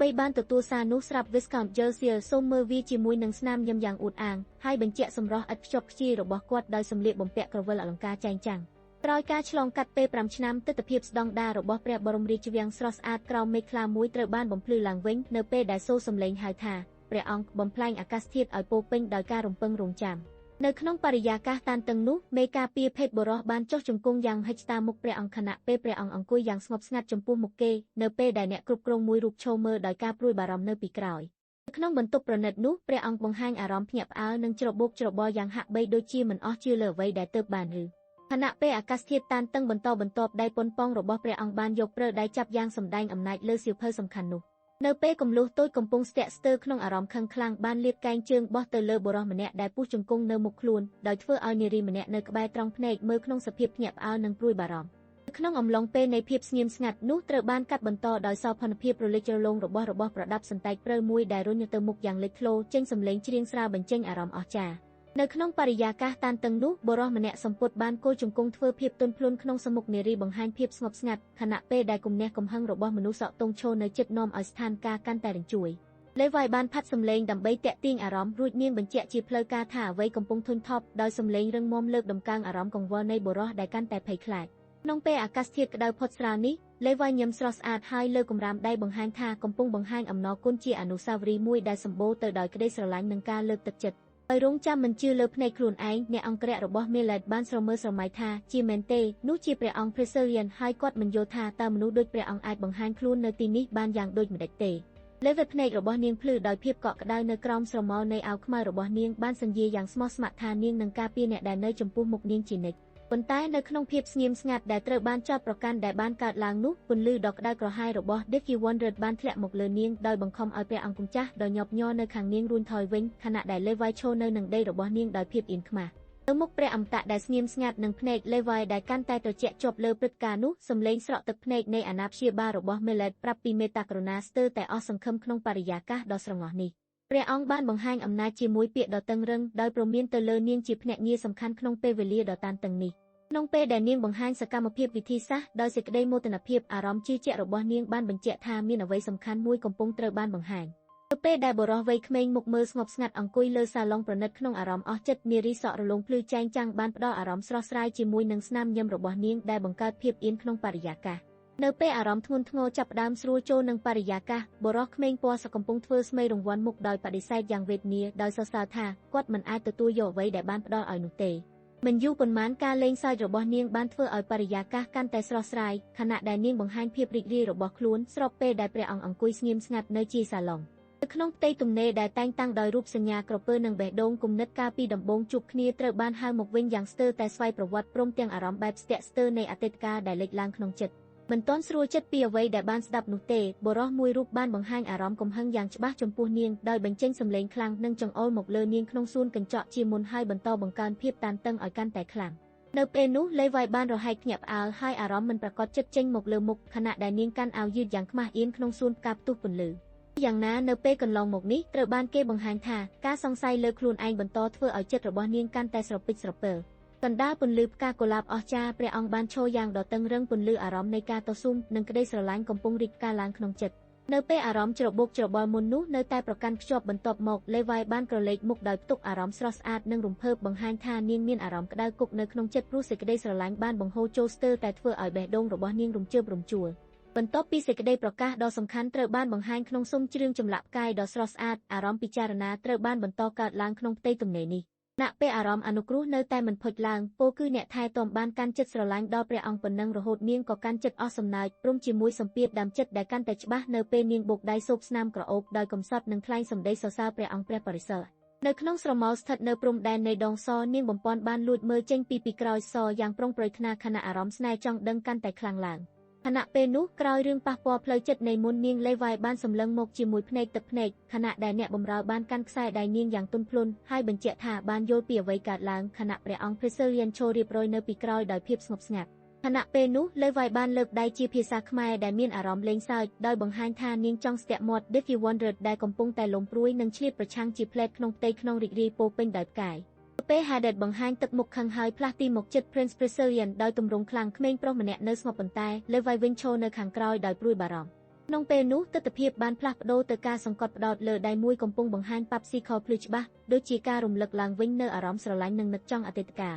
នៅក្នុងសំណុំរូបថតដ៏ប្រណិតដែលពាន់ដោយផ្កាពណ៌ផ្កាឈូកព្រះអង្គមានមុខមាត់មិនរំភើបហើយសម្លឹងដោយចិត្តរឹងមាំបង្ហាញពីសេចក្តីសម្រេចចិត្តដ៏កាចបង្ហាត់ទារកដែលត្រូវបានបោះបង់នៅច្រកទីក្រុងត្រូវបានណែនាំឲ្យចូលមកក្រោមការថែទាំរបស់ព្រះរាជវាំងក្នុងសង្ឃឹមថាអនាគតរបស់គាត់នឹងល្អប្រសើរឡើងនៅខណៈពេលនាងឈរស្ងៀមស្ទើរមិនពេញលេញក្នុងទិដ្ឋភាពក្រៅស្រស់ស្អាតដំណើរគំនិតមិនប្រកបចំពោះអនាគតបានធ្វើឲ្យអារម្មណ៍របស់នាងកាន់តែជ្រាលជ្រៅនៅពេលដែលសេចក្តីបារម្ភនៅតែធ្ងន់ធ្ងរនៅក្នុងបន្ទប់សាមញ្ញនោះលេវ៉ៃនិងក្មេងតូចបានបន្តបង្ហាញការព្រួយបារម្ភជាមួយនឹងមនុស្សជំងឺដែលស្ថិតនៅលើគ្រែប្រើសេចក្តីថែរក្សានិងសំណួរនៅក្នុងចិត្តអង្គកម្ចាស់ Priscillian ភ្នែកមិនងុយដេកនិងអេរីយ៉ាបបញ្ជានៅលើបល្ល័ង្កអះអាងយ៉ាងម៉ឺងម៉ាត់ថាទ្រង់នឹងមិនចោះចាញ់ការទាមទាររបស់ទ្រង់ដោយញីនោះទេសេចក្តីប្រកាសរបស់ទ្រង់បានពេញសាលធំដោយមានការជំទាស់យ៉ាងតឹងតែងនៅពេលដែល Levi ឈរនៅចំពោះមុខទ្រង់នៅពេលដែលសំឡេងបន្លឺឡើងនៃការផ្កើនរបស់ Priscillian បានបន្តនៅលើអាកាសអង្គរៈរបស់ Millet បានផ្អៀងទៅជិត Levi សំឡេងរបស់គាត់ទាបនិងធ្ងន់ធ្ងរនៅពេលដែលគាត់បានលាក់អាតកំបាំងជាបន្ទាន់ដែលធ្វើឲ្យនាងបើកភ្នែកធំភ្ញាក់ផ្អើលក្នុងត្រនិចនៃផ្ការីកស្រស់នោះ Levi បានបញ្ចេញអារម្មណ៍ទន់ភ្លន់ជាមួយភ្នែកទឹកភ្នែកដូចជាការបញ្ចេញពាក្យស្រាលមួយយ៉ាងស្ទើរតែមនុស្សក្នុងពេលដែលបុរសរងការភ័យក្រឡេកខ្លួនដោយក្តីអំណរនៅចំពោះមុខនារីក្មេងដែលញឹមយ៉ាងស្រស់សោភាហើយនាងក៏បំផ្លាញក្តីរីករាយនិងក្តីអាប់អួររបស់គាត់ដោយសម្ដែងការអរគុណយ៉ាងស្មោះត្រង់នៅក្នុងស្រមោលស្ងប់ស្ងាត់នោះព្រះអង្គអង្គុយឯកាដុំអារម្មណ៍ស្រងូតស្រងោចមួយបានបង្ហាញពីការតស៊ូក្នុងចិត្តរបស់គាត់មួយសន្ទុះក្រោយមកការស្រស់ស្រាយនៃទឹកមុខបានបន្តកើតឡើងពេលនាងសប្បាយចិត្តយ៉ាងចំហដោយបង្ហាញការភ្ញាក់ផ្អើលរីករាយពិតជាប្រកាសសំណើចថាមិនគិតថានឹងឈ្នះការប្រកួតនេះក្នុងរយៈពេល10នាទីទេនៅលើសាឡុងនោះអ្នកត្រួតពិនិត្យអារម្មណ៍របស់ខ្លួន Prince Priscillian បានបង្ហាញអំណរគុណនិងការវាចិត្តរឹងមាំក្នុងពេលដែលព្រះអង្គឆ្លើយតបយ៉ាងចាស់ដៃទោះបី Prince Priscillian បង្ហាញភាពខកចិត្តនិងមិនព្រមទទួលស្គាល់ករណីចាញ់ប៉ុន្តែនៅពេលដែលគាត់បង្ហាញមុខមាត់មិនសប្បាយនោះគាត់បានបញ្ចេញអារម្មណ៍ថាគាត់មិនចង់ទទួលយកការបរាជ័យនេះឡើយ ក្នុងស្រមោលនៃការចាប់អារម្មណ៍ដ៏ក្មេងគ្មាននាងបានភ្ញាក់ផ្សែងឡើងយ៉ាងភ្លាមថាអារម្មណ៍ដែលកំពុងរីកលូតលាស់ក្នុងចិត្តរបស់នាងគឺធ្ងន់ធ្ងរជាងការស្រឡាញ់ភាពគួរឲ្យស្រឡាញ់របស់គេខណៈពេលនោះព្រះអង្គក្មេងបានសួរយ៉ាងតាំងចិត្តដោយពោរពេញទៅដោយការចង់ដឹងខណៈពេលនោះលេវីបានញឹមយ៉ាងរីករាយនិងបន្តកំប្លែង Prince Preserian ដោយសួរថាតើគាត់នឹងលេងជាមួយនាងឬទេហើយបញ្ចេញសំណើចថាគាត់គួរឲ្យអស់សំណើចអ្វីត្បិតតែអ្នកទាំងពីរឈរនៅជិតខ្នងរបស់ពួកគេស្ទើរតែប៉ះក៏ដោយប៉ុន្តែការពិតដែលមិនអាចនិយាយបានដែលថ្លឹងថ្លែងក្នុងចិត្តរបស់ពួកគេបង្កើតចម្ងាយដ៏ស្ងប់ស្ងាត់រវាងពួកគេដែលធ្វើឲ្យ Preserian បាត់បង់នៅក្នុងភាពសោកសៅខណៈដែល Levi ដកខ្លួនចូលទៅក្នុងភាពឯកោដ៏សោកសៅចំពេលផ្កាដែលស្រពោនបីជាភាពធ្ងន់នៅបន្តរលត់ក៏ដោយ Levi ស្រាប់តែបំភ្លឺបន្ទប់ជាមួយនឹងការផ្ដល់ជូនដ៏មានទំនុកចិត្តក្នុងការជួយភ្នែកដ៏ភ្លឺស្វាងរបស់នាងបានជួបនឹងការក្រឡេកមើលដ៏គួរឲ្យភ្ញាក់ផ្អើលរបស់ Preserian និងទម្លុះភាពស្ងៀមស្ងាត់ដោយថាមពលលេងសើចលូនលើផ្កាភ្លើងភ្លាមនោះ Levi អូស Preserian ចូលទៅក្នុងការអបដ៏កក់ក្ដៅនិងលេងសើចសំឡេងរបស់នាងបន្លឺឡើងដោយក្តីស្រឡាញ់ផ្អែមល្ហែមនៅពេលនាងចំអកឲ្យគាត់ខណៈដែលព្រះអង្គម្ចាស់បន្តដេញនៅតែស្ងៀមស្ងាត់ដោយទុកឲ្យសេចក្តីអំណររបស់នាងពេញបន្ទប់ដ៏ធ្ងន់លីហ្វេបញ្ចេញប្រតិកម្មទាំងភ័យខ្លាចបញ្ចេញសំណើចដែលស្ទាក់ស្ទើរខណៈភាពភ្ញាក់ផ្អើលនិងភាពអាម៉ាស់បានធ្វើឲ្យមុខរបស់នាងប្រែពណ៌តែខណៈពេលដែលពេលវេលាបានរលាយចូលទៅក្នុងការលាគ្នាដ៏ទន់ភ្លន់នាងបានស្រែកដោយអំណរគុណចំពោះ Viscount ខណៈពេលដែលកំពុងរសាត់ទៅឆ្ងាយនៅក្នុងទូករលកដ៏ស្ងប់ស្ងាត់របស់គាត់បានអន្តែតនៅលើចុះដូចជាក្តីសង្ឃឹមនិងភាពកក់ក្ដៅដែលចាំងពន្លឺរវាងពួកគេនៅក្នុងបន្ទប់ប្រណិតនោះព្រះអង្គ Preserian បានតាំងខ្លួនយ៉ាងដាក់ទម្ងន់លើសាឡុងដោយបង្ហាញមុខសង្អួតក្នុងខណៈដែលអ្នកថែទាំរបស់គេក៏រង់ចាំយ៉ាងតានតឹងហើយដើរដល់ជើងក្រឡាប់ដោយសារភ័យខ្លាចនៅក្នុងបរិយាកាសស្រងេះស្រងោចមួយនៃបន្ទប់ប្រណិត Levi បានបន្ថែមក្តីគោរពរបស់នាងដោយកន្ត្រាក់និយាយថាសូមមេត្តាអភ័យទោសចំពោះការព្រួយបារម្ភបណ្ដាលឲ្យគេយំស្រក់ទឹកភ្នែកនៅលើសាឡុងខណៈដែលអ្នកការពារម្នាក់ក៏បន្ថែមសេចក្តីគោរពរបស់គេដែរឃើញអ្វីមិនបានស្មាននឹងកើតឡើងទ្រង់បានបញ្ចេញមុខមាត់ភ្ញាក់ផ្អើលក្នុងសម្លៀកបំពាក់រាជវង្សបន្ទាប់ពីអារម្មណ៍ភ្ញាក់ផ្អើលនៅក្នុងបន្ទប់ Prince Preserian បានជំរុញខ្លួនទៅមុខដោយមុខមាត់ភ្ញាក់ផ្អើលហើយបង្ហាញពីបំណងច្បាស់លាស់របស់គាត់ព្រះអង្គម្ចាស់ Preserian អង្គុយស្ងៀមនៅទល់របស់ទ្រង់រោមចិញ្ចើមរបស់ទ្រង់មានសន្ទុះក្នុងគំនិតខណៈពេលដែលទ្រង់បានជ្រលក់លើក្រដាសនោះដោយនិយាយរអ៊ូទមដាក់ខ្លួនដោយស្ងៀមស្ងាត់ខណៈពេលដែលទម្ងន់នៃមាត្រការរបស់វានៅស្ងៀមនៅលើអាកាសទន្ទឹមនឹងនេះ Levi និង Dickie Wondred បានចូលរួមជាមួយគាត់នៅក្នុងបណ្ណាល័យអ្នកទាំង3ចាប់ផ្ដើមការពិភាក្សាផ្ដោតសំខាន់លើយុទ្ធសាស្ត្រនៅពេលដែលឯកសារបានជ្រេះយ៉ាងស្រទន់រវាងពួកគេសម្លេងនីមួយបានវាស់ស្ទង់និងវិភាគនៅក្នុងបន្ទប់ស្ងប់ស្ងាត់និងដាក់សៀវភៅនៅក្នុងបន្ទប់ទទួលភ្ញៀវដែលភ្លើងភ្លឺស្រាលនោះ Levi បានបញ្ចាំងនូវញឹមស្រស់សោភាដោយបង្ហាញអារម្មណ៍ស្ងប់ស្ងៀមនិងភាពរីករាយក្នុងពេលសន្ទនានេះពេលដែលទទួលដំណឹងបន្ទាន់បុត្រស័ក្តិយុវជនបានសម្លឹងផ្លិតផ្លុំមុខស្រួចឡើងដោយភាពភ្ញាក់ផ្អើលនិងពោរពេញដោយការព្រួយបារម្ភក្នុងបន្ទុះកម្រិតភាពកំប្លែងនិងការប្រញាប់ប្រញាល់នោះ Levi បានប្រញាប់ដៃគ្របមាត់ព្រះអង្គ Preserian ដើម្បីបញ្ឈប់សម្លេងរបស់គាត់ជាថ្មីមួយខណៈពេលអារម្មណ៍ភ្ញាក់ផ្អើលរបស់ព្រះអង្គបន្តតែបញ្ចេញតាមភ្នែកនៅតាមមុខបណ្ដៃហឹងហៀបអំណាចនគររដ្ឋភ្លឺភ្លាំងនៅពីក្រោយបង្ហាញនៅសេចក្តីសម្រេចរឹងមាំរបស់ព្រះអង្គក្នុងការពារនិងថែរក្សាភាពអស្ចារ្យនៃមរតកជាតិទាំងមានទឹកឈាមលិចលើជញ្ជាំងស្ដេចក្មេងដែលមានមុខមាត់ការពារបានបត់កង់វិញដោយការប្រុងប្រយ័ត្នខណៈដាវមួយកំពុងបាញ់ភ្លឺទៅលើខ្នងរបស់គាត់ណពេលនោះព្រះអង្គទ្រង់អង្គុយស្ងប់ស្ងាត់លើកៅអីធំដោយទ្រង់ផ្ដោតអារម្មណ៍យ៉ាងខ្លាំងទៅលើឯកសារសំខាន់ដែលបង្ហាញពីសេចក្តីសម្រេចនិងភាពធ្ងន់ធ្ងរនៃភារកិច្ចរបស់ព្រះអង្គនៅក្នុងបន្ទប់អាថ៌កំបាំងដែលតុបតែងដោយស្នាដៃសិល្បៈប្រុកក្សត្រីស៊ីលៀនបង្ហាញអាកប្បកិរិយាធ្ងន់ចិត្តខណៈមុខមាត់ពោពេញដោយកង្វល់និងញឹមញាប់បង្ហាញពីអារម្មណ៍មិនប្រក្រតី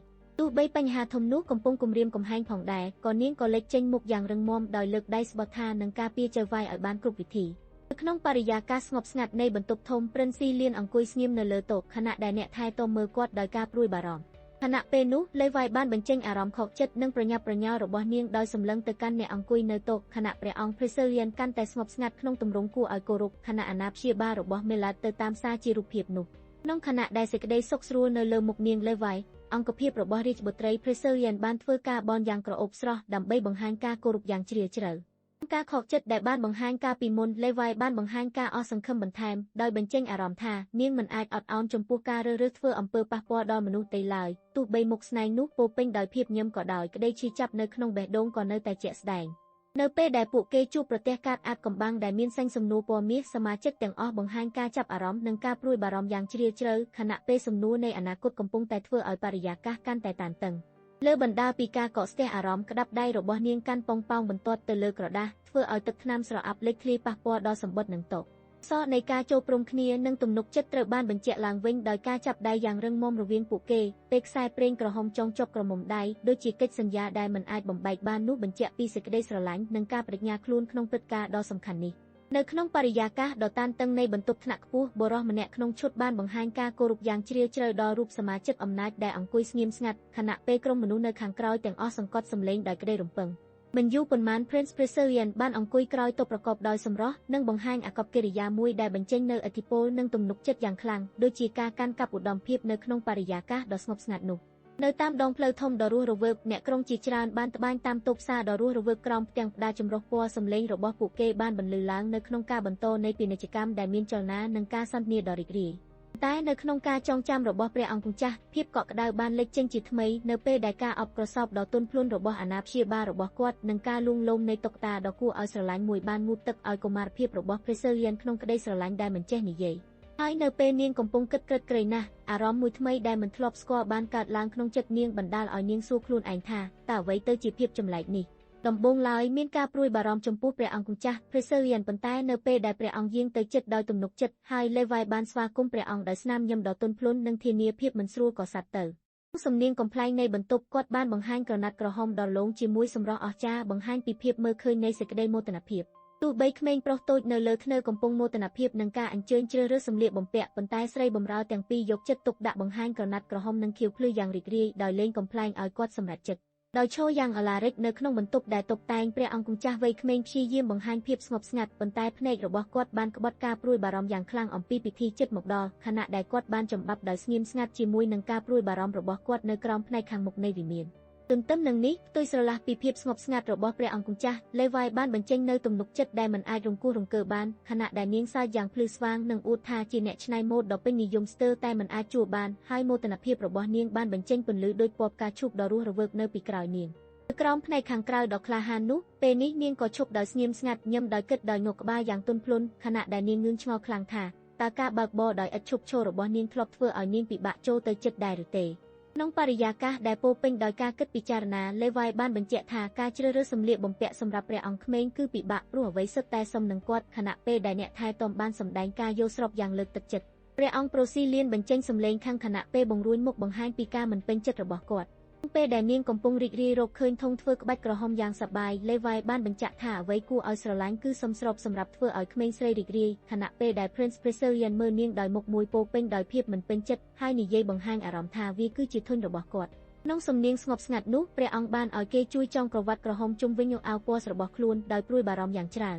នៅកណ្ដាលផ្កាដែលភ្លឺរលោងព្រះអង្គ Preselian ឈរដោយភាពដាច់ថ្លៃកែចងក្រវ៉ាត់ប៉ាក់ក្រហមដោយអារម្មណ៍ឈ្នះចិត្តនិងទទួលយកសេចក្តីសង្ឃឹមថ្មីមែនទែនដោយរងចាំមើលអ្វីមួយដ៏គួរឲ្យភ្ញាក់ផ្អើលទាំងអស់នាងទាំងនោះក៏បង្ហាញអារម្មណ៍ភ្ញាក់ផ្អើលនិងស្រឡាងស្រួលក្នុងពេលដែលបេះដូងរបស់មួយអ្នកចាប់ផ្ដើមបេះបន់យ៉ាងខ្លាំងនៅក្នុងផ្កាផ្សំពោពេញទាំងពីរបានបង្ហាញអារម្មណ៍ស្រឡាញ់ក្នុងភាពអៀនខ្មាស់សូម្បីតែពេលភ្នែកប្រទះគ្នាក្តីស្រឡាញ់ក៏រីករាលដូចផ្កានោះដែរជាមួយនឹងការសម្លឹងមើលយ៉ាងម៉ឺងម៉ាត់ដែលហ៊ុំព័ទ្ធដោយផ្កាកុលាបក្រហមព្រះអង្គម្ចាស់ Preselian ដែលខ្លួនឯងសម្រាប់បញ្ហាប្រឈមនិងក្តីសង្ឃឹមដែលកំពុងរងចាំនៅសាលាដ៏ថ្លៃថ្នូរដោយសំងំសំពះដោយស្ងៀមស្ងាត់នៅកម្លាំងសម្រាប់ដំណើរឆ្ពោះទៅមុខនៅពេលនោះពន្លឺដ៏ភ្លឺចែងចាំងដែលបង្កប់នៅអំណាចនៃពួក Cherubs បានជន់លិចទីកន្លែងនោះដោយក្តីសង្ឃឹមហាក់ដូចជាឆ្លើយតបនឹងការចង់បានកម្លាំងដែលស្ថិតនៅលើអាកាសពេលដែលពន្លឺរលោងរបស់អង្គអគ្គវិទូបញ្ចេញភ្លើងភ្លឺចាំងបំភ្លឺទូទាំងបរិវេណនាង Leafy បានដួលសន្លប់ថយក្រោយដោយភាពភ្ញាក់ផ្អើលខណៈនាងស្រែកថានាងមិនអាចជឿអ្វីកើតឡើងនៅមុខភ្នែកនោះបានទេ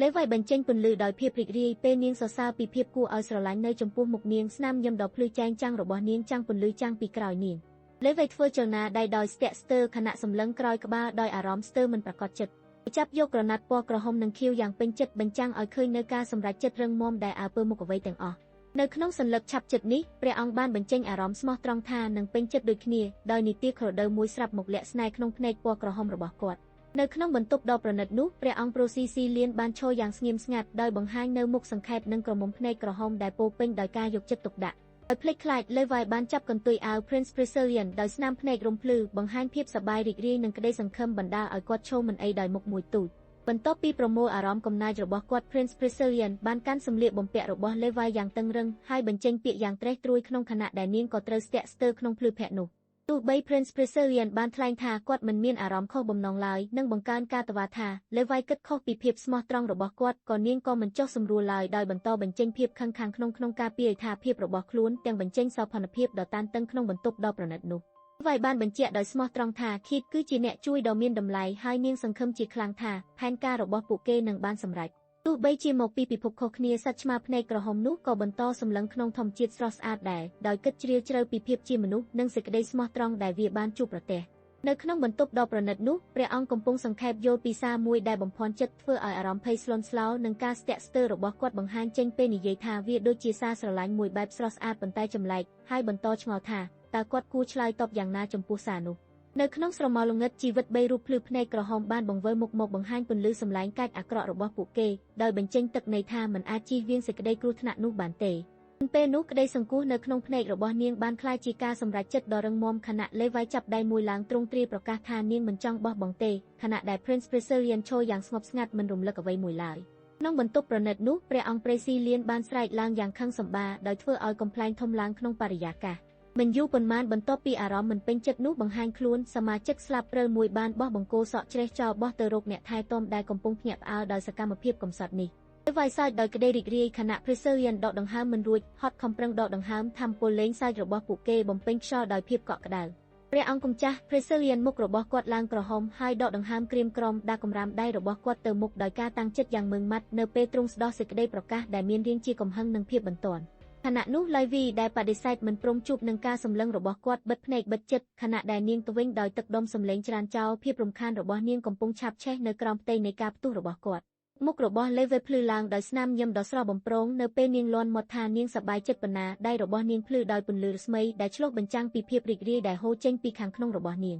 ភ្នែករបស់លេវ៉ៃឆេះឡើងដោយការតាំងចិត្តខណៈដែលនាងស្រាប់តែចាប់ព្រះអង្គម្ចាស់ Brazilian ដោយអាវធ្វើឲ្យព្រះអង្គងឿងឆ្ងល់និងងឿងឆ្ងល់ចំពោះកម្លាំងដែលមិនបានរំពឹងទុករបស់នាងនៅពេលពន្លឺភ្លឺបញ្ចូលជុំវិញដៃគាត់បានត្រឡប់មកកាន់ភាពភ្ញាក់ផ្អើលដោយប្រកាសឲ្យដឹងពីការភ្ញាក់ផ្អើលរបស់ខ្លួនក្នុងស្ថានភាពមិនបានរំពឹងលទ្ធផលរបស់នាងឡើងក្រហមបិទមាត់ដោយសភាពគត់ដោយភ្ញាក់ផ្អើលពេលដែលនាងបញ្ចេញសម្លេងទៀនដកដង្ហើមធំរំជើបរំជួលដោយគ្រាដ៏ស្មោះដែលលាតត្រដាងនៅចំពោះមុខនាងនិងរូបសក់ពណ៌ទង់ដែងដែលឈរនៅក្បែរនោះប៉ុន្តែខណៈដែលអារម្មណ៍រំជើបរំជួលនៅលើមុខរបស់នាងលេវ៉ៃបានបង្វែរភាពតក់ស្លុតរបស់នាងទៅជាការដោះស្រាយភ្លាមដោយប្រឈមមុខនឹងក្មេងប្រុសដោយសម្លេងញាប់ញ័រខណៈដែលនាងទាមទារឲ្យមានការពន្យល់អំពីសកម្មភាពដ៏អង់អាចរបស់គាត់ភ្នែករបស់នាងកំពុងស្វែងរកការបង្ហាញមិនច្បាស់របស់គាត់ចំពោះសញ្ញានៃវិបដិសារីនៅក្នុងបន្ទប់ប្រណិតនោះនាងអ្នកថែទាំឈរដោយស្ងៀមស្ងាត់សម្លេងអារម្មណ៍ក្តីព្រួយនិងការស្ទាក់ស្ទើររបស់នាងបង្ហាញជាសក្តានុពលនៅមុខមាត់ណពេលបញ្ចប់ការសម្រេចចិត្តយ៉ាងរឹងមាំលេវ៉ៃបានបង្ហាញកាយវិការអនុម័តដោយលើកកម្រាមដៃជាមួយមុខមាត់ពោពេញដោយទំនុកចិត្ត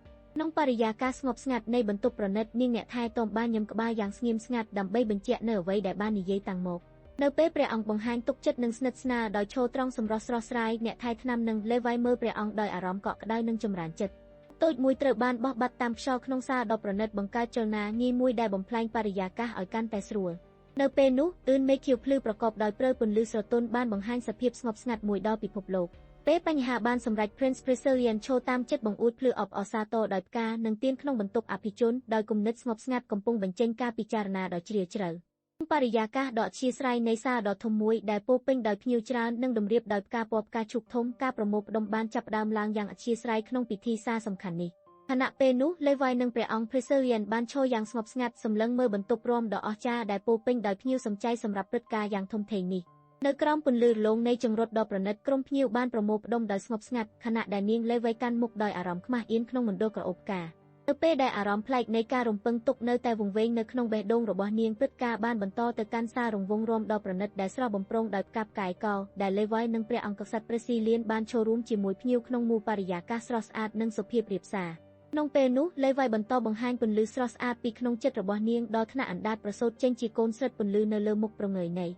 ៃនៅលើកម្រាលក្រឡាឆ្នូតតួអង្គ3នាក់ឈររំលឹកអំពីសភាពនៃព្រះនាងនិងព្រះអង្គជ័យយ៉ាងស្ងប់ស្ងាត់ទាំងបញ្ចេញអារម្មណ៍ថ្លៃថ្នូរនិងគោរពក្នុងបរិយាកាសស្ទើរតែធ្វើឲ្យគិតទុកចិត្តបរិយាកាសស្រស់ស្អាតនៃសាលព្រះបរមរាជវាំងលេហ្វីឈរយ៉ាងឆាប់ស្រួលបន្ទឹងដោយស្នាមញឹមស្រួយដោយព្រះអង្គព្រិនស៊ីលៀនអង្គុយសង្កត់សង្កិននិងអាណាព្យាបាលរបស់មីឡាតកំពុងត្រួសត្រាយយ៉ាងប្រុងប្រយ័ត្ននៅពីឆ្ងាយដែលសរុបជាសិទ្ធិសេរីនិងភាពឧត្តមសិទ្ធិរបស់នៅលើកៅអីរាជដ៏ប្រណីតនោះអង្គព្រះអាជ្ញាប្រកាសយ៉ាងមុតមមពីសិទ្ធិរបស់ខ្លួនក្នុងព្រះរាជទ្រព្យដោយបង្ហាញអំណាចនិងការបដិញ្ញាដ៏មាំមួនរបស់ក្មេងជ័យសន្តិភាពមិនទាន់អស់ពេលសម្រាកទេនាងក្រវិចដៃជាប់គ្នាដោយភាពដឹងច្បាស់ថានឹងការពារទឹកដីរបស់ខ្លួនមិនឲ្យមានការបំផ្លាញខណៈពេលដែលព្រះអង្គប្រុសព្រីស៊ីលយងឈរមើលដោយភាពស្ងប់ស្ងាត់ចំពេលមានការតាំងចិត្តខ្លាំងព្រះអង្គម្ចាស់ Brazilian ឈរខ្ពស់នៅក្នុងកំពូលភ្នំពណ៌ក្រហមហើយជាមួយនឹងការតាំងចិត្តមិនរអាក់រអួលនៅលើផ្ទៃមុខរបស់ព្រះអង្គបានប្រកាសថានៅទីបញ្ចប់មានតែការពឹងផ្អែកលើខ្លួនឯងប៉ុណ្ណោះដែលអាចជឿទុកចិត្តបានយ៉ាងពិតប្រាកដ តែនៅពេលដែលភាពតានតឹងកាន់តែខ្លាំងឡើងគាត់បានប្រឈមមុខនឹងលេវ៉ៃអំពីរបួសចាស់រវាងពួកគេសម្លេងរបស់គាត់មុតស្រួចជាមួយនឹងការចោទប្រកាន់ខណៈពេលដែលនាងញើសដោយភ័យ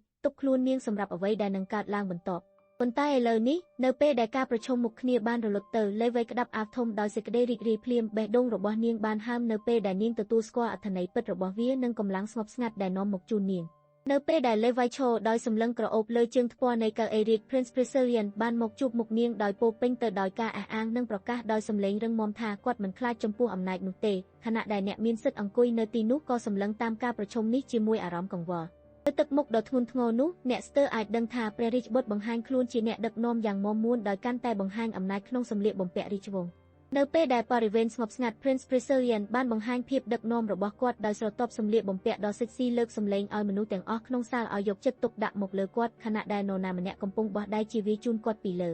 ើពេលដែលស្ថានភាពមិនប្រក្រតីកើតឡើងនាងបម្រើបានសម្ដែងភាពភ្ញាក់ផ្អើលដោយសម្លឹងមើលខណៈពេលដែលព្រះអង្គព្រូនសាឡានយ៉ាងមិនសប្បាយចិត្តដោយសម្លឹងមុខបង្ហាញពីការមិនស្រួលខ្លួននៅលើកៅអីរាជដ៏អស្ចារ្យអ្នកគ្រប់គ្រងវ័យក្មេងបញ្ចេញសមត្ថភាពដ៏ភ្លឺចាំងយ៉ាងស្ងៀមស្ងាត់ខណៈអ្នកថែទាំនៅក្បែរបានសង្កេតដោយសម្រងភ្ញាក់ផ្អើលនិងពិបាកចិត្តមួយសន្ទុះក្រោយមកខណៈដែលអាកាសធាតុបន្តតឹងតែងលេវ៉ៃបានឈរស្ទាក់ស្ទើរក្នុងសាលាព្រះរាជដោយចងក្រងភាពកង្វល់និងសង្ស័យក្នុងចិត្តពេលកំពុងសង្កេតឃើញអាកប្បកិរិយាខុសប្រក្រតីរបស់មនុស្សជុំវិញលេវ៉ៃផឹកដោយភាពជឿជាក់ដែលមិនអាចញាប់ញ័របានចំអកថាព្រះអង្គម្ចាស់គួរឲ្យរំខានហើយមានតែ21ប៉ុណ្ណោះការតស៊ូរបស់នាងធ្វើឲ្យកាន់តែជ្រៅនៅពន្លឺដ៏ក្តៅក្រហាយដែលគាត់បានដាក់មកលើនាងតែនៅពេលដែលបន្តនៃការចុចកែងជើងភ្លាមបានបំបែកខ្យល់ដ៏តានតឹងលេវ៉ៃលោតញាប់ញ័រដោយភាពតក់ស្លុតភ្លាមភាពក្លាហានរបស់នាងបានរលាយទៅជាការភ្ញាក់ផ្អើលយ៉ាងខ្លាំងចំពោះវត្តមានដែលមិននឹកស្មានដល់នៅពេលនោះព្រះអង្គម្ចាស់ Priscillian បាត់បង់ការសង្កេតមើលមិនឃើញភាពឆើតឆាយនៃព្រឹត្តិការណ៍ផ្លូវការបានលាតត្រដាងនៅចំពោះមុខព្រះអង្គការក្រឡេកមើលដ៏ឆ្លុះបញ្ចាំងរបស់ទ្រង់ផ្ទុយនឹងភាពតក់ស្លុតដែលនៅតែបក់បោកតាមអាកាសប៉ុន្តែនៅពេលដែលបន្តនៃភាពចលាចលបានរសាត់ទៅទ្រង់បានតម្រង់ត្រង់លើបល្ល័ង្កហើយដោយសម្លេងថេរជាមួយនឹងការតាំងចិត្តប្រកាសអំពីសិទ្ធិអំណាចរបស់ទ្រង់អាកប្បកិរិយារបស់គាត់បានផ្លាស់ប្ដូរពីការសញ្ជឹងគិតទៅជាបញ្ជាដែលបានកំណត់នៅពេលនោះព្រះអង្គម្ចាស់ Priscillian បានបោះជំហានទៅមុខលើកម្រាលព្រំពណ៌ក្រហមដៃរបស់គាត់សង្កត់យ៉ាងរឹងមាំទៅនឹងទ្រូងរបស់គាត់នៅក្នុងកាយវិការនៃការគោរពដោយស្មោះបញ្ចេញនៅទំនុកចិត្តមិនអាក់រអួលនៅក្រោមពន្លឺចែងចាំងដែលពេញបន្ទប់នៅលើកម្រាលព្រំដ៏ប្រណិតដែលព័ន្ធដោយផ្កាផ្សំពន្លឺបានឲ្យព្រះអង្គប្រសាសន៍ដោយទុកដៃលើទ្រូងក្នុងអារម្មណ៍ទទួលខុសត្រូវដ៏រឹងមាំសម្ដែងពីភាពជឿជាក់និងសេចក្តីមុតមាំរបស់ព្រះអង្គមេងប្រុសម្នាក់ឈរជំងាយមុខលើគម្ពីរឯកសារច្រើនឆ្នាំដែលរុំជាយន្តហោះជុំវិញខ្លួនដោយអារម្មណ៍ថាភារកិច្ចធំមួយនេះមិនអាចឆ្លងកាត់បានឡើយក្នុងបរិយាកាសដ៏សោភាព្រះអង្គ Priscillian បានបញ្យល់សេចក្តីស្រឡាញ់និងស្មោះត្រង់របស់គាត់ដោយអំពាវនាវថានឹងការពារនាងនិងគ្រួសាររបស់នាងរហូតដល់និមិត្តសញ្ញាចុងក្រោយនៃជីវិតនៅពេលកាន់ខ្លួនដ៏ស្ទើរតែអស្ចារ្យក្នុងឯកសណ្ឋានក្សត្របុរសនាយករដ្ឋបាលវ័យក្មេងបាននិយាយស្រួលដោយបង្ហាញភាពស្ងប់ស្ងាត់ក្នុងពេលកំពុងរលាកញញឹមបន្តិចធ្វើឲ្យទេសភាពកាន់តែមានភាពទំនុកចិត្តព្រះអង្គម្ចាស់ Priscillian ភាពក្រអឺតក្រទមដែលសាយភាយចេញពីស្នាមញញឹមប្រកបដោយទំនុកចិត្តរបស់ទ្រង់បានផ្ដល់សេចក្តីថ្លែងការណ៍ចំអកឡកលើយដែលបង្ហាញអំពីល្បិចកលរបស់ទ្រង់និងសម្លេងដ៏អាក្រក់នៅក្រោមអាកប្បកិរិយាដែលធានារបស់គាត់តែនៅពេលដែលបន្លឺឡើងនៃការទីដៀរបស់គាត់រសាត់ទៅភាពស្ងប់ស្ងាត់របស់គាត់បានរសាត់ទៅឈរតែម្នាក់ឯងនៅក្នុងបន្ទប់ធំភាពច្របូកច្របល់បានចូលទៅក្នុងការបញ្ចេញមិត្តរបស់គាត់នៅពេលដែលទម្ងន់នៃស្ថានភាពបានដោះស្រាយយ៉ាងខ្លាំងមកលើគាត់នៅពេលដែលបរិយាកាសស្ងប់ស្រួលពោពេញដោយការរីករាយនាយខ្ពស់ Jelsier បានបង្ហាញបំណងល្អរបស់គាត់ដោយប្រកាសយ៉ាងអស់កម្លាំងថានឹងជួយជំរុញឲ្យអ្នកអតីតឲ្យក្លាហានក្នុងជំហានបន្ទាប់ជាមួយនឹងនេតិកែមួយលើមាត់និងភ្នែកក្រហមដ៏គួរឲ្យខ្លាចរូបរាងនោះរីករាយយ៉ាងអាតកំបាំងក្នុងពេលដែលគាត់វាយប្រហារដោយអារម្មណ៍អាក្រក់អ្វីក្រោយបានដឹងការពិតដែលគេសង្ស័យជាយូរមកស្រាប់តែបង្ហាញអារម្មណ៍ភ្ញាក់ផ្អើលនិងឆ្ងល់យ៉ាងខ្លាំងពោលឲ្យដឹងថានាងមិនអាចជឿអ្វីដែលកើតឡើងមុខភ្នែកទេក្នុងបរិយាកាសដ៏តានតឹងនោះលេវ៉ៃបានបង្ហាញអារម្មណ៍ព្រួយបារម្ភរបស់នាងដោយក្បត់សម្លេងថានាងកំពុងពិចារណាអំពីរឿងមួយដែលបណ្ដាលឲ្យអស់សង្ឃឹមខណៈដែល Prince Priscillian មានប្រតិកម្មភ្លាមដោយសេចក្តីភ្ញាក់ផ្អើល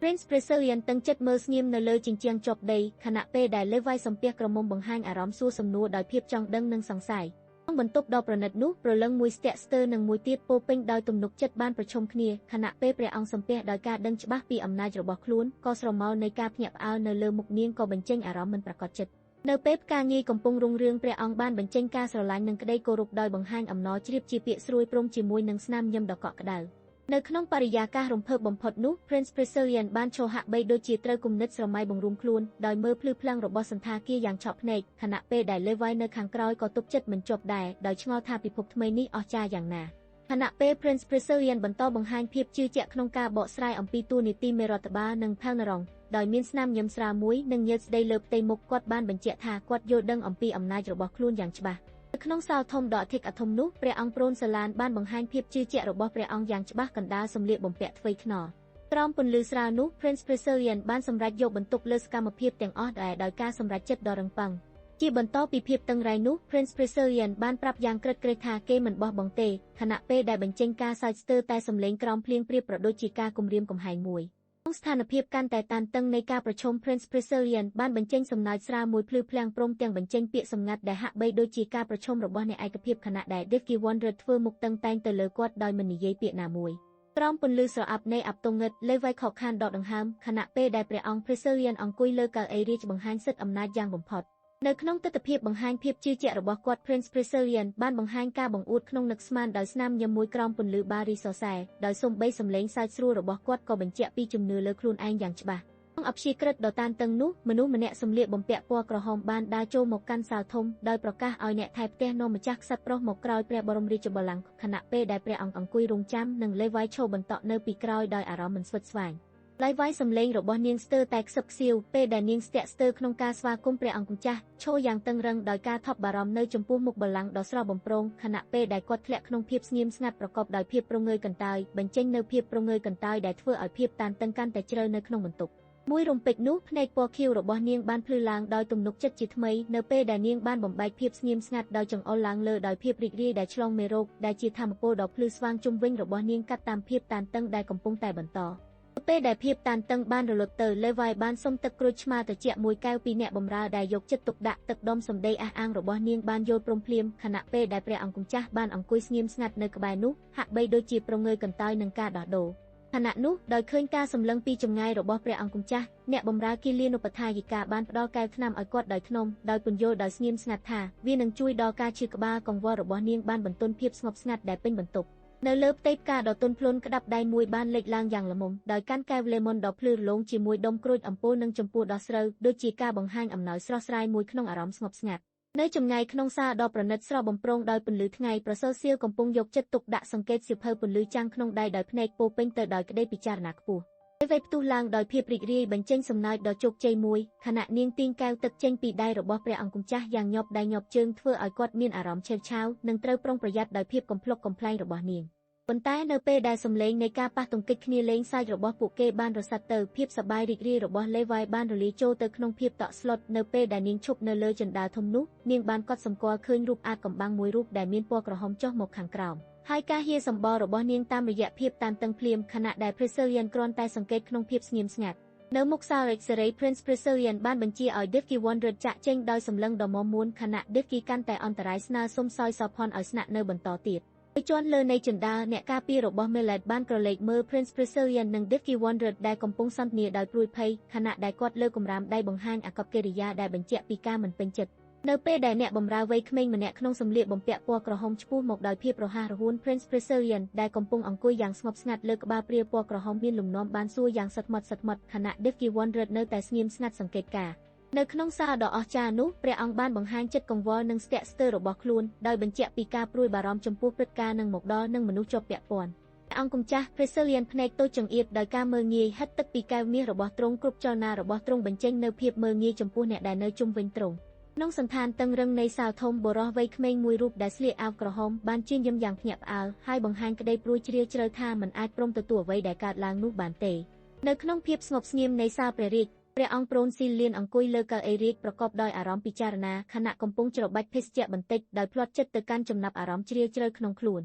ក្នុងផ្លូវមួយនៃសេចក្តីភ្ញាក់ផ្អើលរបស់គាត់ព្រះអង្គប្រូស៊ីលៀនបានឲ្យអារម្មណ៍ថាមិនអាចជឿបានទេពេលដែលគាត់រកឃើញដាវដ៏មានអំណាចកន្ត្រើកស្នាមនេះលេវភ្ញាក់ផ្អើលនិងបើកភ្នែកធំពេលនាងឈរក្បែរដាវដ៏ប្រណិតក្បែរវាំងនន់ពណ៌ក្រហមទុំបញ្ចេញភាពច្របូកច្របល់នឹងការមិនជឿរបស់នាងសម្លេងញញ័រពេលនាងសួរអំពីវត្តមាននិងសារៈសំខាន់របស់អាវុធនៅពេលដែលភាពតានតឹងក្នុងសាលកាន់តែស្ងប់ស្ងាត់ព្រះអង្គម្ចាស់វ័យក្មេងទឹកមុខភ្លឺដោយសុភមង្គលបែរទៅរករូបដែលមើលមិនឃើញហើយបង្ហាញការដឹងគុណដោយស្មោះអស់ពីចិត្តធម៌ពលដ៏រីករាយរបស់គាត់បានផ្លាស់ប្ដូរបរិយាកាសភ្លាមរយៈពេលដែលនាងសង្កត់ចិត្តបង្ហាញក្នុងពាក្យថាស្នាក់បន្តិចហើយលេវ៉ៃបន្តសម្លឹងទៅជាត្រង់ក្នុងសន្តាគារដ៏ប្រណិតនោះដោយអារម្មណ៍កាន់តែភ័យស្លន់ស្លោជាសម្ដេចបន្ទាប់ពីបានអង្គុយស្ងៀមស្ងាត់លើកៅអីរាជព្រះអង្គបានសម្រាកចិត្តយ៉ាងជ្រាលជ្រៅដោយពិចារណាពីទីក្រុងដែលស្ថិតក្រៅបង្អួច នៅពេលដែលបរិយាកាសនៅក្នុងសាលាដ៏អស្ចារ្យកាន់តែកកុញ Prince Preserian បានបង្ហាញអំណាចរបស់គាត់ដោយសម្រាំងសម្លេងដ៏តឹងតែងខណៈដែលអ្នកអភិរក្ស Melech ឆ្លើយតបយ៉ាងស្រឡាញ់ប្រណិតនៅមុខសាធារណៈខណៈមនុស្សម្នាក់ទី3កំពុងសង្កេតយ៉ាងព្រឺព្រួចពីក្រោមជណ្ដើរអង្គម្ចាស់ Preserian សម្លឹងមើលលើកៅអីដោយភាពច្របូកច្របល់ខណៈពេលដែល Levi បើកភ្នែកធំនិងស្រឡាំងកាំងបិទមាត់ដោយសភាពគិតទាំងចាប់បាននៅពេលភ្ញាក់ពីដំណេកដែលមិននឹកស្មានដល់ដែលធ្វើឲ្យពួកគេនៅស្ងៀមនិងស្វែងរកចម្លើយជង្គង់ចុះលើក្រណាត់ក្រហមដោយដាក់ទឹកចិត្តទាំងអស់ក្នុងពាក្យសុំទោសរបស់ខ្លួន Viscount Chilsier បានស្វែងរកការអភ័យឯកឯងក្នុងស្ថានភាពដូចជាកំពុងបណ្ដេញបេះដូងរបស់ខ្លួនចេញមក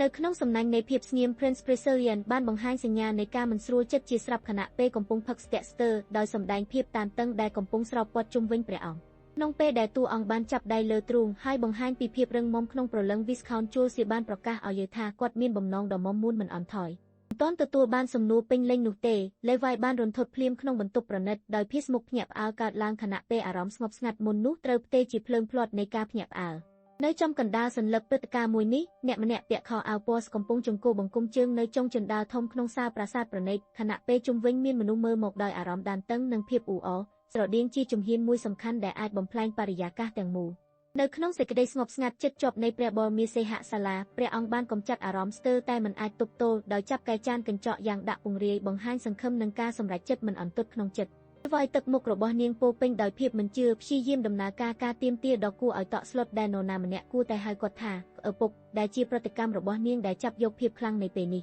ភ្លាមនោះដោយសារការមិនជឿនៅតែគ្រប់លើអាកាសនោះឈុតឆាកបានផ្លាស់ប្ដូរទៅជាខ្សែភាពយន្តដ៏អាក្រក់មួយដែលត្រូវបានកាត់ភ្លាមជារូបភាពដ៏មុតស្រួចដែលធ្វើឲ្យរំជើបរំជួលនៅក្នុងពិភពរបស់ Levi នៅខាងក្រោមច្បូត្រាប្រសើរនៃជាន់ធំគាត់ឈរមុខនឹងព្រះអង្គក្សត្រតូចដែលស្ថិតលើព្រះបរមាសាសពីបុរសនិងស្រីម្នាក់នៅក្បែរនឹងមើលប្រកបដោយការព្រួយបារម្ភខណៈពេលដែលអារម្មណ៍តានតឹងចេញពីការប្រជុំមួយនេះនៅចុងបាតជណ្ដាល Viscount Chilsier បានប្រកាសដោយទទួលខុសត្រូវមុខមាត់ថាគាត់មិនអាចទុកឲ្យកំហុសនៃសាលារដ្ឋបាលបន្តបានទេខណៈពេលព្រះអង្គក្មេងនៅលើក្រសួងឃ្លានឹងពិនិត្យមើលគាត់យ៉ាងស្ងប់ស្ងាត់ខណៈដែលមនុស្សជិតខាងមានសភាពតានតឹងនិងអន្ទះសារក្នុងសម័យតានតឹងនោះព្រះអង្គបានក្រវាក់ថ្គាមយ៉ាងដាច់ស្រយាលហើយប្រកាសយ៉ាងរឹងមាំថាពុំខ្ជិលព្រួយសោះខណៈពេលនោះនារីម្នាក់បានបញ្ជាក់យ៉ាងក្តោបក្តាប់ថាការមកដល់យប់យាររបស់ព្រះអង្គព្រៃស៊ីលៀនគឺមិនធម្មតាទេខណៈដែលនាងម្ដាយកូនមើលកូនកំពុងសង្កេតនិងស្ដាប់ភ្លឺដោយអារម្មណ៍កង្វល់ក្នុងបរិយាកាសពោពេញដោយការសង្ស័យបន្ទាប់ពីអារម្មណ៍សង្ឃឹមនោះបានបន្តផុសឡើងនៅក្នុងសន្តាននៃប្រាសាទដ៏អធិបតី Prince Preserian បានបង្ហាញការទំនុកចិត្តរបស់គាត់យ៉ាងច្បាស់ថាហេតុការណ៍មួយនឹងคล้ายទៅជាពិតព្រះអង្គម្ចាស់ Preserian ដែលឈរពីលើអង្គរៈដែលញ័រខ្លួនដែលស្រក់ទឹកភ្នែកនៅជើងរបស់គាត់បានចេញការព្រមានយ៉ាងខឹងសម្បារថាទ្រង់នឹងមិនអនុញ្ញាតឲ្យការក្បត់នេះប្រព្រឹត្តទៅដោយគ្មានទោសទណ្ឌនោះទេ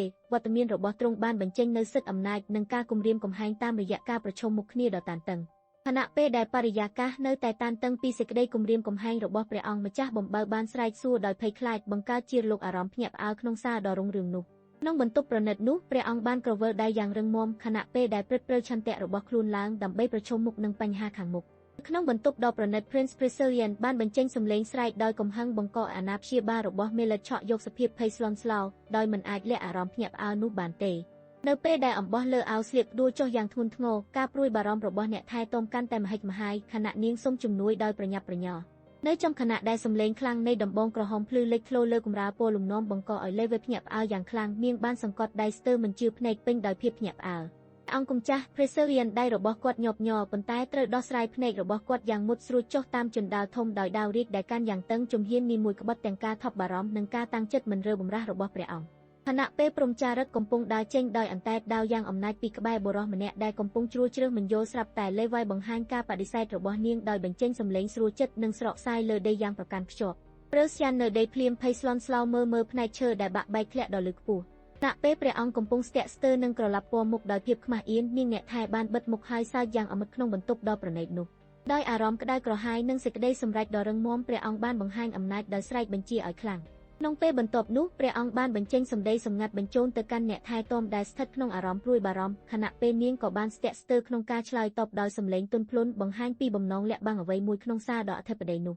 Leviដែលភ្ញាក់ផ្អើលបានបញ្ចេញសម្លេងគួរឲ្យភ័យខ្លាចខណៈភ្នែករបស់នាងសើមញើសនិងធំដោយភាពមិនជឿជាក់ក្នុងស្រមោលព្រើក្បាលនោះភ្លឺឡើងដោយភ្នែកព្រើជាច្រើនដែលកំពុងពិភាក្សាអំពីគ្រោះថ្នាក់ខណៈពេលដែលសម្លេងមួយបានព្រមានអំពីការចាប់តាមដានរបស់ពួកវានិងបញ្ជាក់ថាពួកគេមិនអាចអនុញ្ញាតឲ្យគេប៉ះពាល់ដល់ព្រះអង្គបានទេ ខណៈពេលដែលបរិយាកាសកាន់តែតានតឹងព្រះអង្គបានរងការក្រឡេកមើលយ៉ាងស្រួលចិត្តពីមនុស្សជាច្រើនដែលស្ទាក់ស្ទើរនឹងនិយាយចម្លែកពីក្រោយខ្នងធ្វើឲ្យគាត់រងចាំក្នុងសភាពភ្ញាក់ផ្អើលនិងរំខានចិត្តលេវ៉ៃឈរតឹងដោយសម្របដៃសន្លប់តាមពន្លឺស្រាលក្នុងបរិយាកាសដ៏ប្រណិតខណៈអារម្មណ៍ក្តីបារម្ភនិងការរំពឹងទុករុញបញ្ចូលគ្ន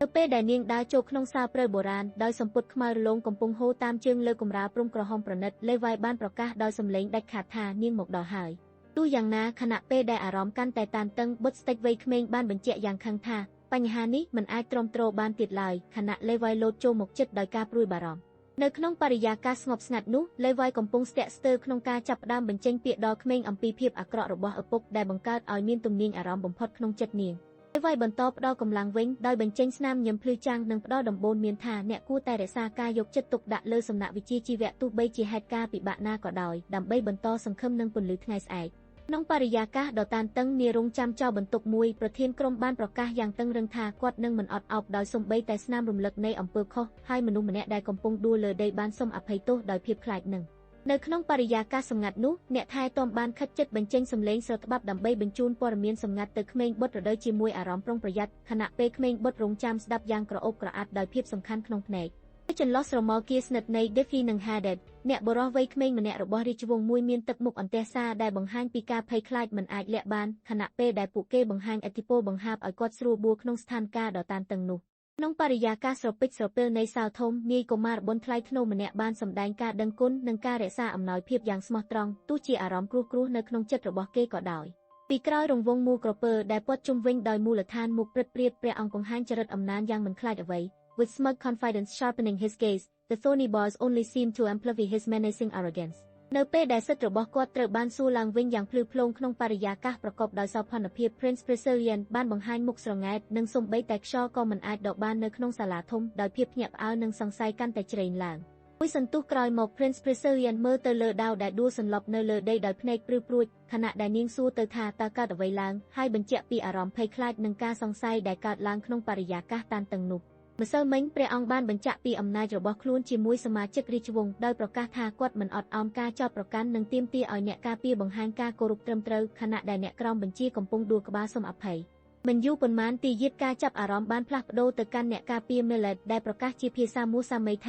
ាគេពិតជាភ្ញាក់ផ្អើលនិងសរសើរចំពោះភាពស្រស់ស្អាតរបស់សាលធំនេះដោយមានអារម្មណ៍ភ្ញាក់ផ្អើលនិងរីករាយចម្រើននៅក្នុងបរិយាកាសកម្សាន្តនោះ Added, startled and fearful, gasped in shock as the sinister Prince Priscillian flashed a wicked, knowing smile, his red horns hinting at the ominous intent that now filled the air. នៅពេលដែលខួបចិត្តរបស់គាត់អង្សារនៅចុងហាលដ៏អ៊ូអរនាយករដ្ឋាភិបាលកំពុងស្ទាក់ស្ទើរនឹងអារម្មណ៍លំបាកក្នុងខ្លួនខណៈពេលដែលសម្លេងស្រទន់នោះបន្តសំបីតែជ្រាបចិត្តគាត់ឲ្យស្ងប់ស្ងាត់នៅក្នុងសាលការសោភ័ណភាពនៃព្រះបរមរាជវាំងដោយពោពេញទៅដោយសម្លេងរបស់មនុស្សជាច្រើនការប្រកាសអាថ៌កំបាំងដ៏សំខាន់មួយបានធ្វើឲ្យបរិយាកាសកាន់តែតានតឹងនៅក្នុងបន្ទប់ប្រណិតនោះនាងបានចង្អុលអារម្មណ៍ព្រួយបារម្ភប្រសពទៅម្ខាងខណៈដែលបុរសឯទៀតសម្លឹងព្រួយព្រែកមកកាន់នាងដោយបង្ហាញពីភាពតានតឹងដែលកើតឡើងក្នុងសភាពផ្អែមស្រាលនេះក្នុងសភាពស្ងប់ស្ងាត់នោះមានតែសម្ដីមួយតូចតាចត្រូវបានបញ្ចេញក្នុងខ្យល់ដូចជាបណ្ដោះអាសន្នមួយមុនពេលរឿងនឹងបន្តក្នុងមហាសាលដ៏ស្រស់ស្អាតនោះនាងបានបង្វិលមុខទៅរកព្រះអង្គយ៉ាងទន់ភ្លន់ស្រស់ស្នាលខណៈពេលអារម្មណ៍ភ្ញាក់ផ្អើលស្រាលបន្តបាញ់ចេញពីភ្នែកបន្ទប់បំរុងផ្កាដ៏ភ្លឺរលោងលេវ៉ៃបានបញ្ជាក់អារម្មណ៍រីករាយរបស់នាងដោយបញ្ចេញភ្នែកមួយនិងផ្ដល់សញ្ញាអនុម័តយ៉ាងទំនុកចិត្តពេលសំបីតែដង្ហើមតិចរបស់ព្រះអង្គត្រូវបានផ្លាស់ប្ដូរទៅជាការភ្ញាក់ផ្អើលខណៈដែលលេវ៉ៃបញ្ចេញពន្លឺអាថ៌កំបាំងពីម្រាមដៃរបស់នាងក្នុងពេលដែលអារម្មណ៍ស្រាលស្រួលនៅតែបន្ត Prince Priscillian បានបញ្ចេញបែបផែនស្ងប់ស្ងាត់ដោយភ្ជាប់ការសន្ទនាស្រួលខណៈពេលដែលនាងលេវ៉ៃផ្ដល់ប្រដំយ៉ាងមួយដែលបន្តបន្ថែមភាពកំសាន្តដល់ពេលវេលានេះអំពន្លឺច្រាលនៃផ្កាយនិងពពភ្លឺឆ្លាតលើរបងជួរដើមឈើស្ងាត់ស្ងៀមមួយបានរីកចម្រើននៅពេលយប់នោះខណៈពេលនោះនាងបានបង្វិលមកមើលក្រោយផ្ទាំងបាល់កូនចៅដោយភ្នែកប្រងើយកន្តើយបង្ហាញពីភាពប្រុងប្រយ័ត្នខណៈដែលក្មេងស្លៀកសម្លៀកបំពាក់ពណ៌និងអាណាព្យាបាលក្នុងឯកសណ្ឋានក្រហមឈរនៅជាប់ក្បាលពួកគេនៅក្រោមពន្លឺយប់លិចលេវ៉ៃបានបង្ហាញអារម្មណ៍បារម្ភដោយសួរអំពីគោលដៅបន្ទាប់ខណៈពេលដែល Prince Priscillian ឆ្លើយតបជាមួយភាពសម្រេចចិត្តថានឹងនៅក្បែរនាងដោយសន្ទនារបស់ពួកគេបង្ហាញពីភាពប៉ិនប្រសប់នៃការទប់ទល់នឹងអនាគតមុខណពេលនោះលេវ៉ៃមានអារម្មណ៍ភ្ញាក់ផ្អើលដោយការស្មោះត្រង់របស់ Prince Priscillian ដែលបានបញ្ចេញអារម្មណ៍ថាអារម្មណ៍របស់នាងបានប៉ះពាល់ដល់គាត់យ៉ាងខ្លាំងប៉ុន្តែគាត់បង្ហាញភាពប្រកបចិត្តនឹងការប្រុងប្រយ័ត្នជាពិសេសនៅពេលតាក់ទងនឹងនាងលេវ៉ៃបានបញ្ចេញមតិយ៉ាងស្មោះត្រង់ថានាងគោរពនិងកោតសរសើរព្រះអង្គ Priscillian ដែលជាព្រះអង្គក្សត្រដ៏មានគុណធម៌និងក្លាហានបានកសាងសេចក្តីទុកចិត្តរបស់ប្រជាជនដោយការពារនិងដឹកនាំពួកគេជានិច្ច ខណៈពេលនោះលេវ៉ៃបន្តបង្កាប់អារម្មណ៍កត់កង្វល់របស់នាងដោយគិតពិចារណាខ្លាំងអំពីផែនការមួយដែលមានហានិភ័យខណៈពេលដែលព្រះអង្គ Preserian បង្ហាញការចង់ដឹងតែលេចស្នៀតក្នុងមុខមាត់ស្មុគស្មាញរបស់គាត់នៅក្នុងយប់ស្ងប់ស្ងាត់ព្រះអង្គ Preserian បានស្ងៀមស្ងាត់ស្ទើរតែពោពេញដោយអារម្មណ៍ស្រមៃព្រួយព្រេងខណៈពេលដែលព្រះអង្គមើលឃើញពន្លឺអនាគតនៅចម្ងាយខណៈពេលនោះក្រោយពេលភាពស្ងៀមស្ងាត់ទ្រីរិះកន្លងផុត Prince Preserian និង Levi ឈរពីរនាក់ជាប់គ្នាតែមុខមាត់ពោពេញដោយភាពតានតឹងនិងការរំពឹងទុកនៅក្នុងភាពស្ងាត់មួយដែលបញ្ជាក់ថាមុនព្រឹត្តិការណ៍សំខាន់កំពុងនឹងមកដល់មិនយូរប៉ុន្មានបន្ទាប់ពី Prince Preserian និង Levi បានឈររងទំនាក់ទំនងយ៉ាងត្រជាក់លើរានហាលការតវ៉ាដែលស្រទន់បញ្ចេញមកថាបុរសម៉េងទាំងអស់សុទ្ធតែស្រដៀងគ្នានិងតែងតែរក្សាចម្ងាយបានបន្តបន្ថែមអារម្មណ៍ឆ្កួតឆ្គងនៃពេលស្ងប់ស្ងាត់នោះមួយនឹងអារម្មណ៍កាន់តែស្រពេចស្រពិលក្រោមមេឃល្ងាច Levi ធ្វើអារម្មណ៍ថាពួកគេកំពុងសួរខ្លួនឯងថាតើអនាគតនឹងផ្ដល់ឱកាសឲ្យនាងរកឃើញចម្លើយដែរឬទេខណៈពេលនោះអ្នកស្រីសពថ្ងៃបានធ្វើឲ្យ Prince Preserian ឈរពោពេញដោយការត្រួសត្រាយនិងសំណួរនៅលើរានហាលដោយភ្នែកផ្លែតទៅលើមេឃយប់ក្នុងអារម្មណ៍ពិចារណា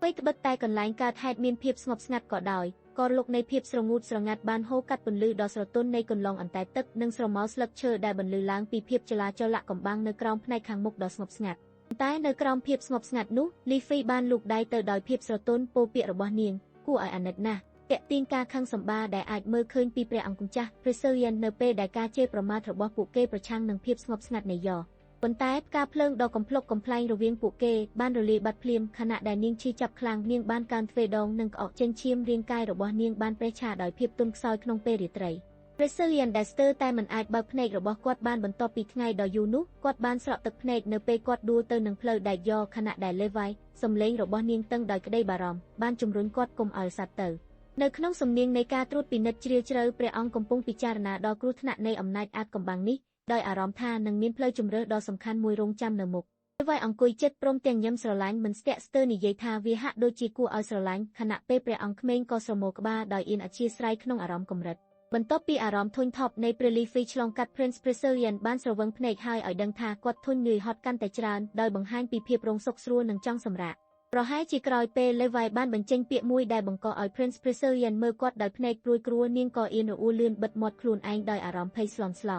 ពេលដែល Prince Preserian មានមុខមាត់រងការចុះហត់ក្រោមមេឃរាត្រីគាត់បានបង្ហាញអារម្មណ៍ថាខ្លួនត្រូវការសម្រាកដោយសារការធុញថប់និងងុយគេងខណៈពេលព្រះអង្គកំពុងឡើងជណ្ដើរយ៉ាងក្លាហានក្នុងសម្លៀកបំពាក់ព្រះអង្គនោះអ្នកថែទាំបានបង្ហាញការស្រឡាញ់ជ្រាលជ្រៅដោយលើកសរសើរខ្លួនតូចថាអ្នកគួរឲ្យស្រឡាញ់ប៉ុន្មាននៅពេលដែលដៃមួយបានដាក់សម្ពាធលើស្មាគាត់យ៉ាងស្ងប់ស្ងាត់ព្រះអង្គបន្តនិយាយយ៉ាងដិតថេរដូចជាកំពុងព្យាយាមបញ្ចប់បេសកកម្មរបស់ខ្លួនទោះបីស្ថានភាពនោះបង្ហាញថាមានការព្រួយបារម្ភក៏ដោយបង្ហាញភាពរឹងមាំរបស់ព្រះអង្គព្រះស៊ីលៀនបានសន្យានឹងការពារនាងឲ្យនាងមិនត្រូវបារម្ភខណៈពេលអ្នកថែទាំនៅពីក្រោយបង្ហាញអារម្មណ៍ព្រួយបារម្ភក្រោមពន្លឺរាត្រ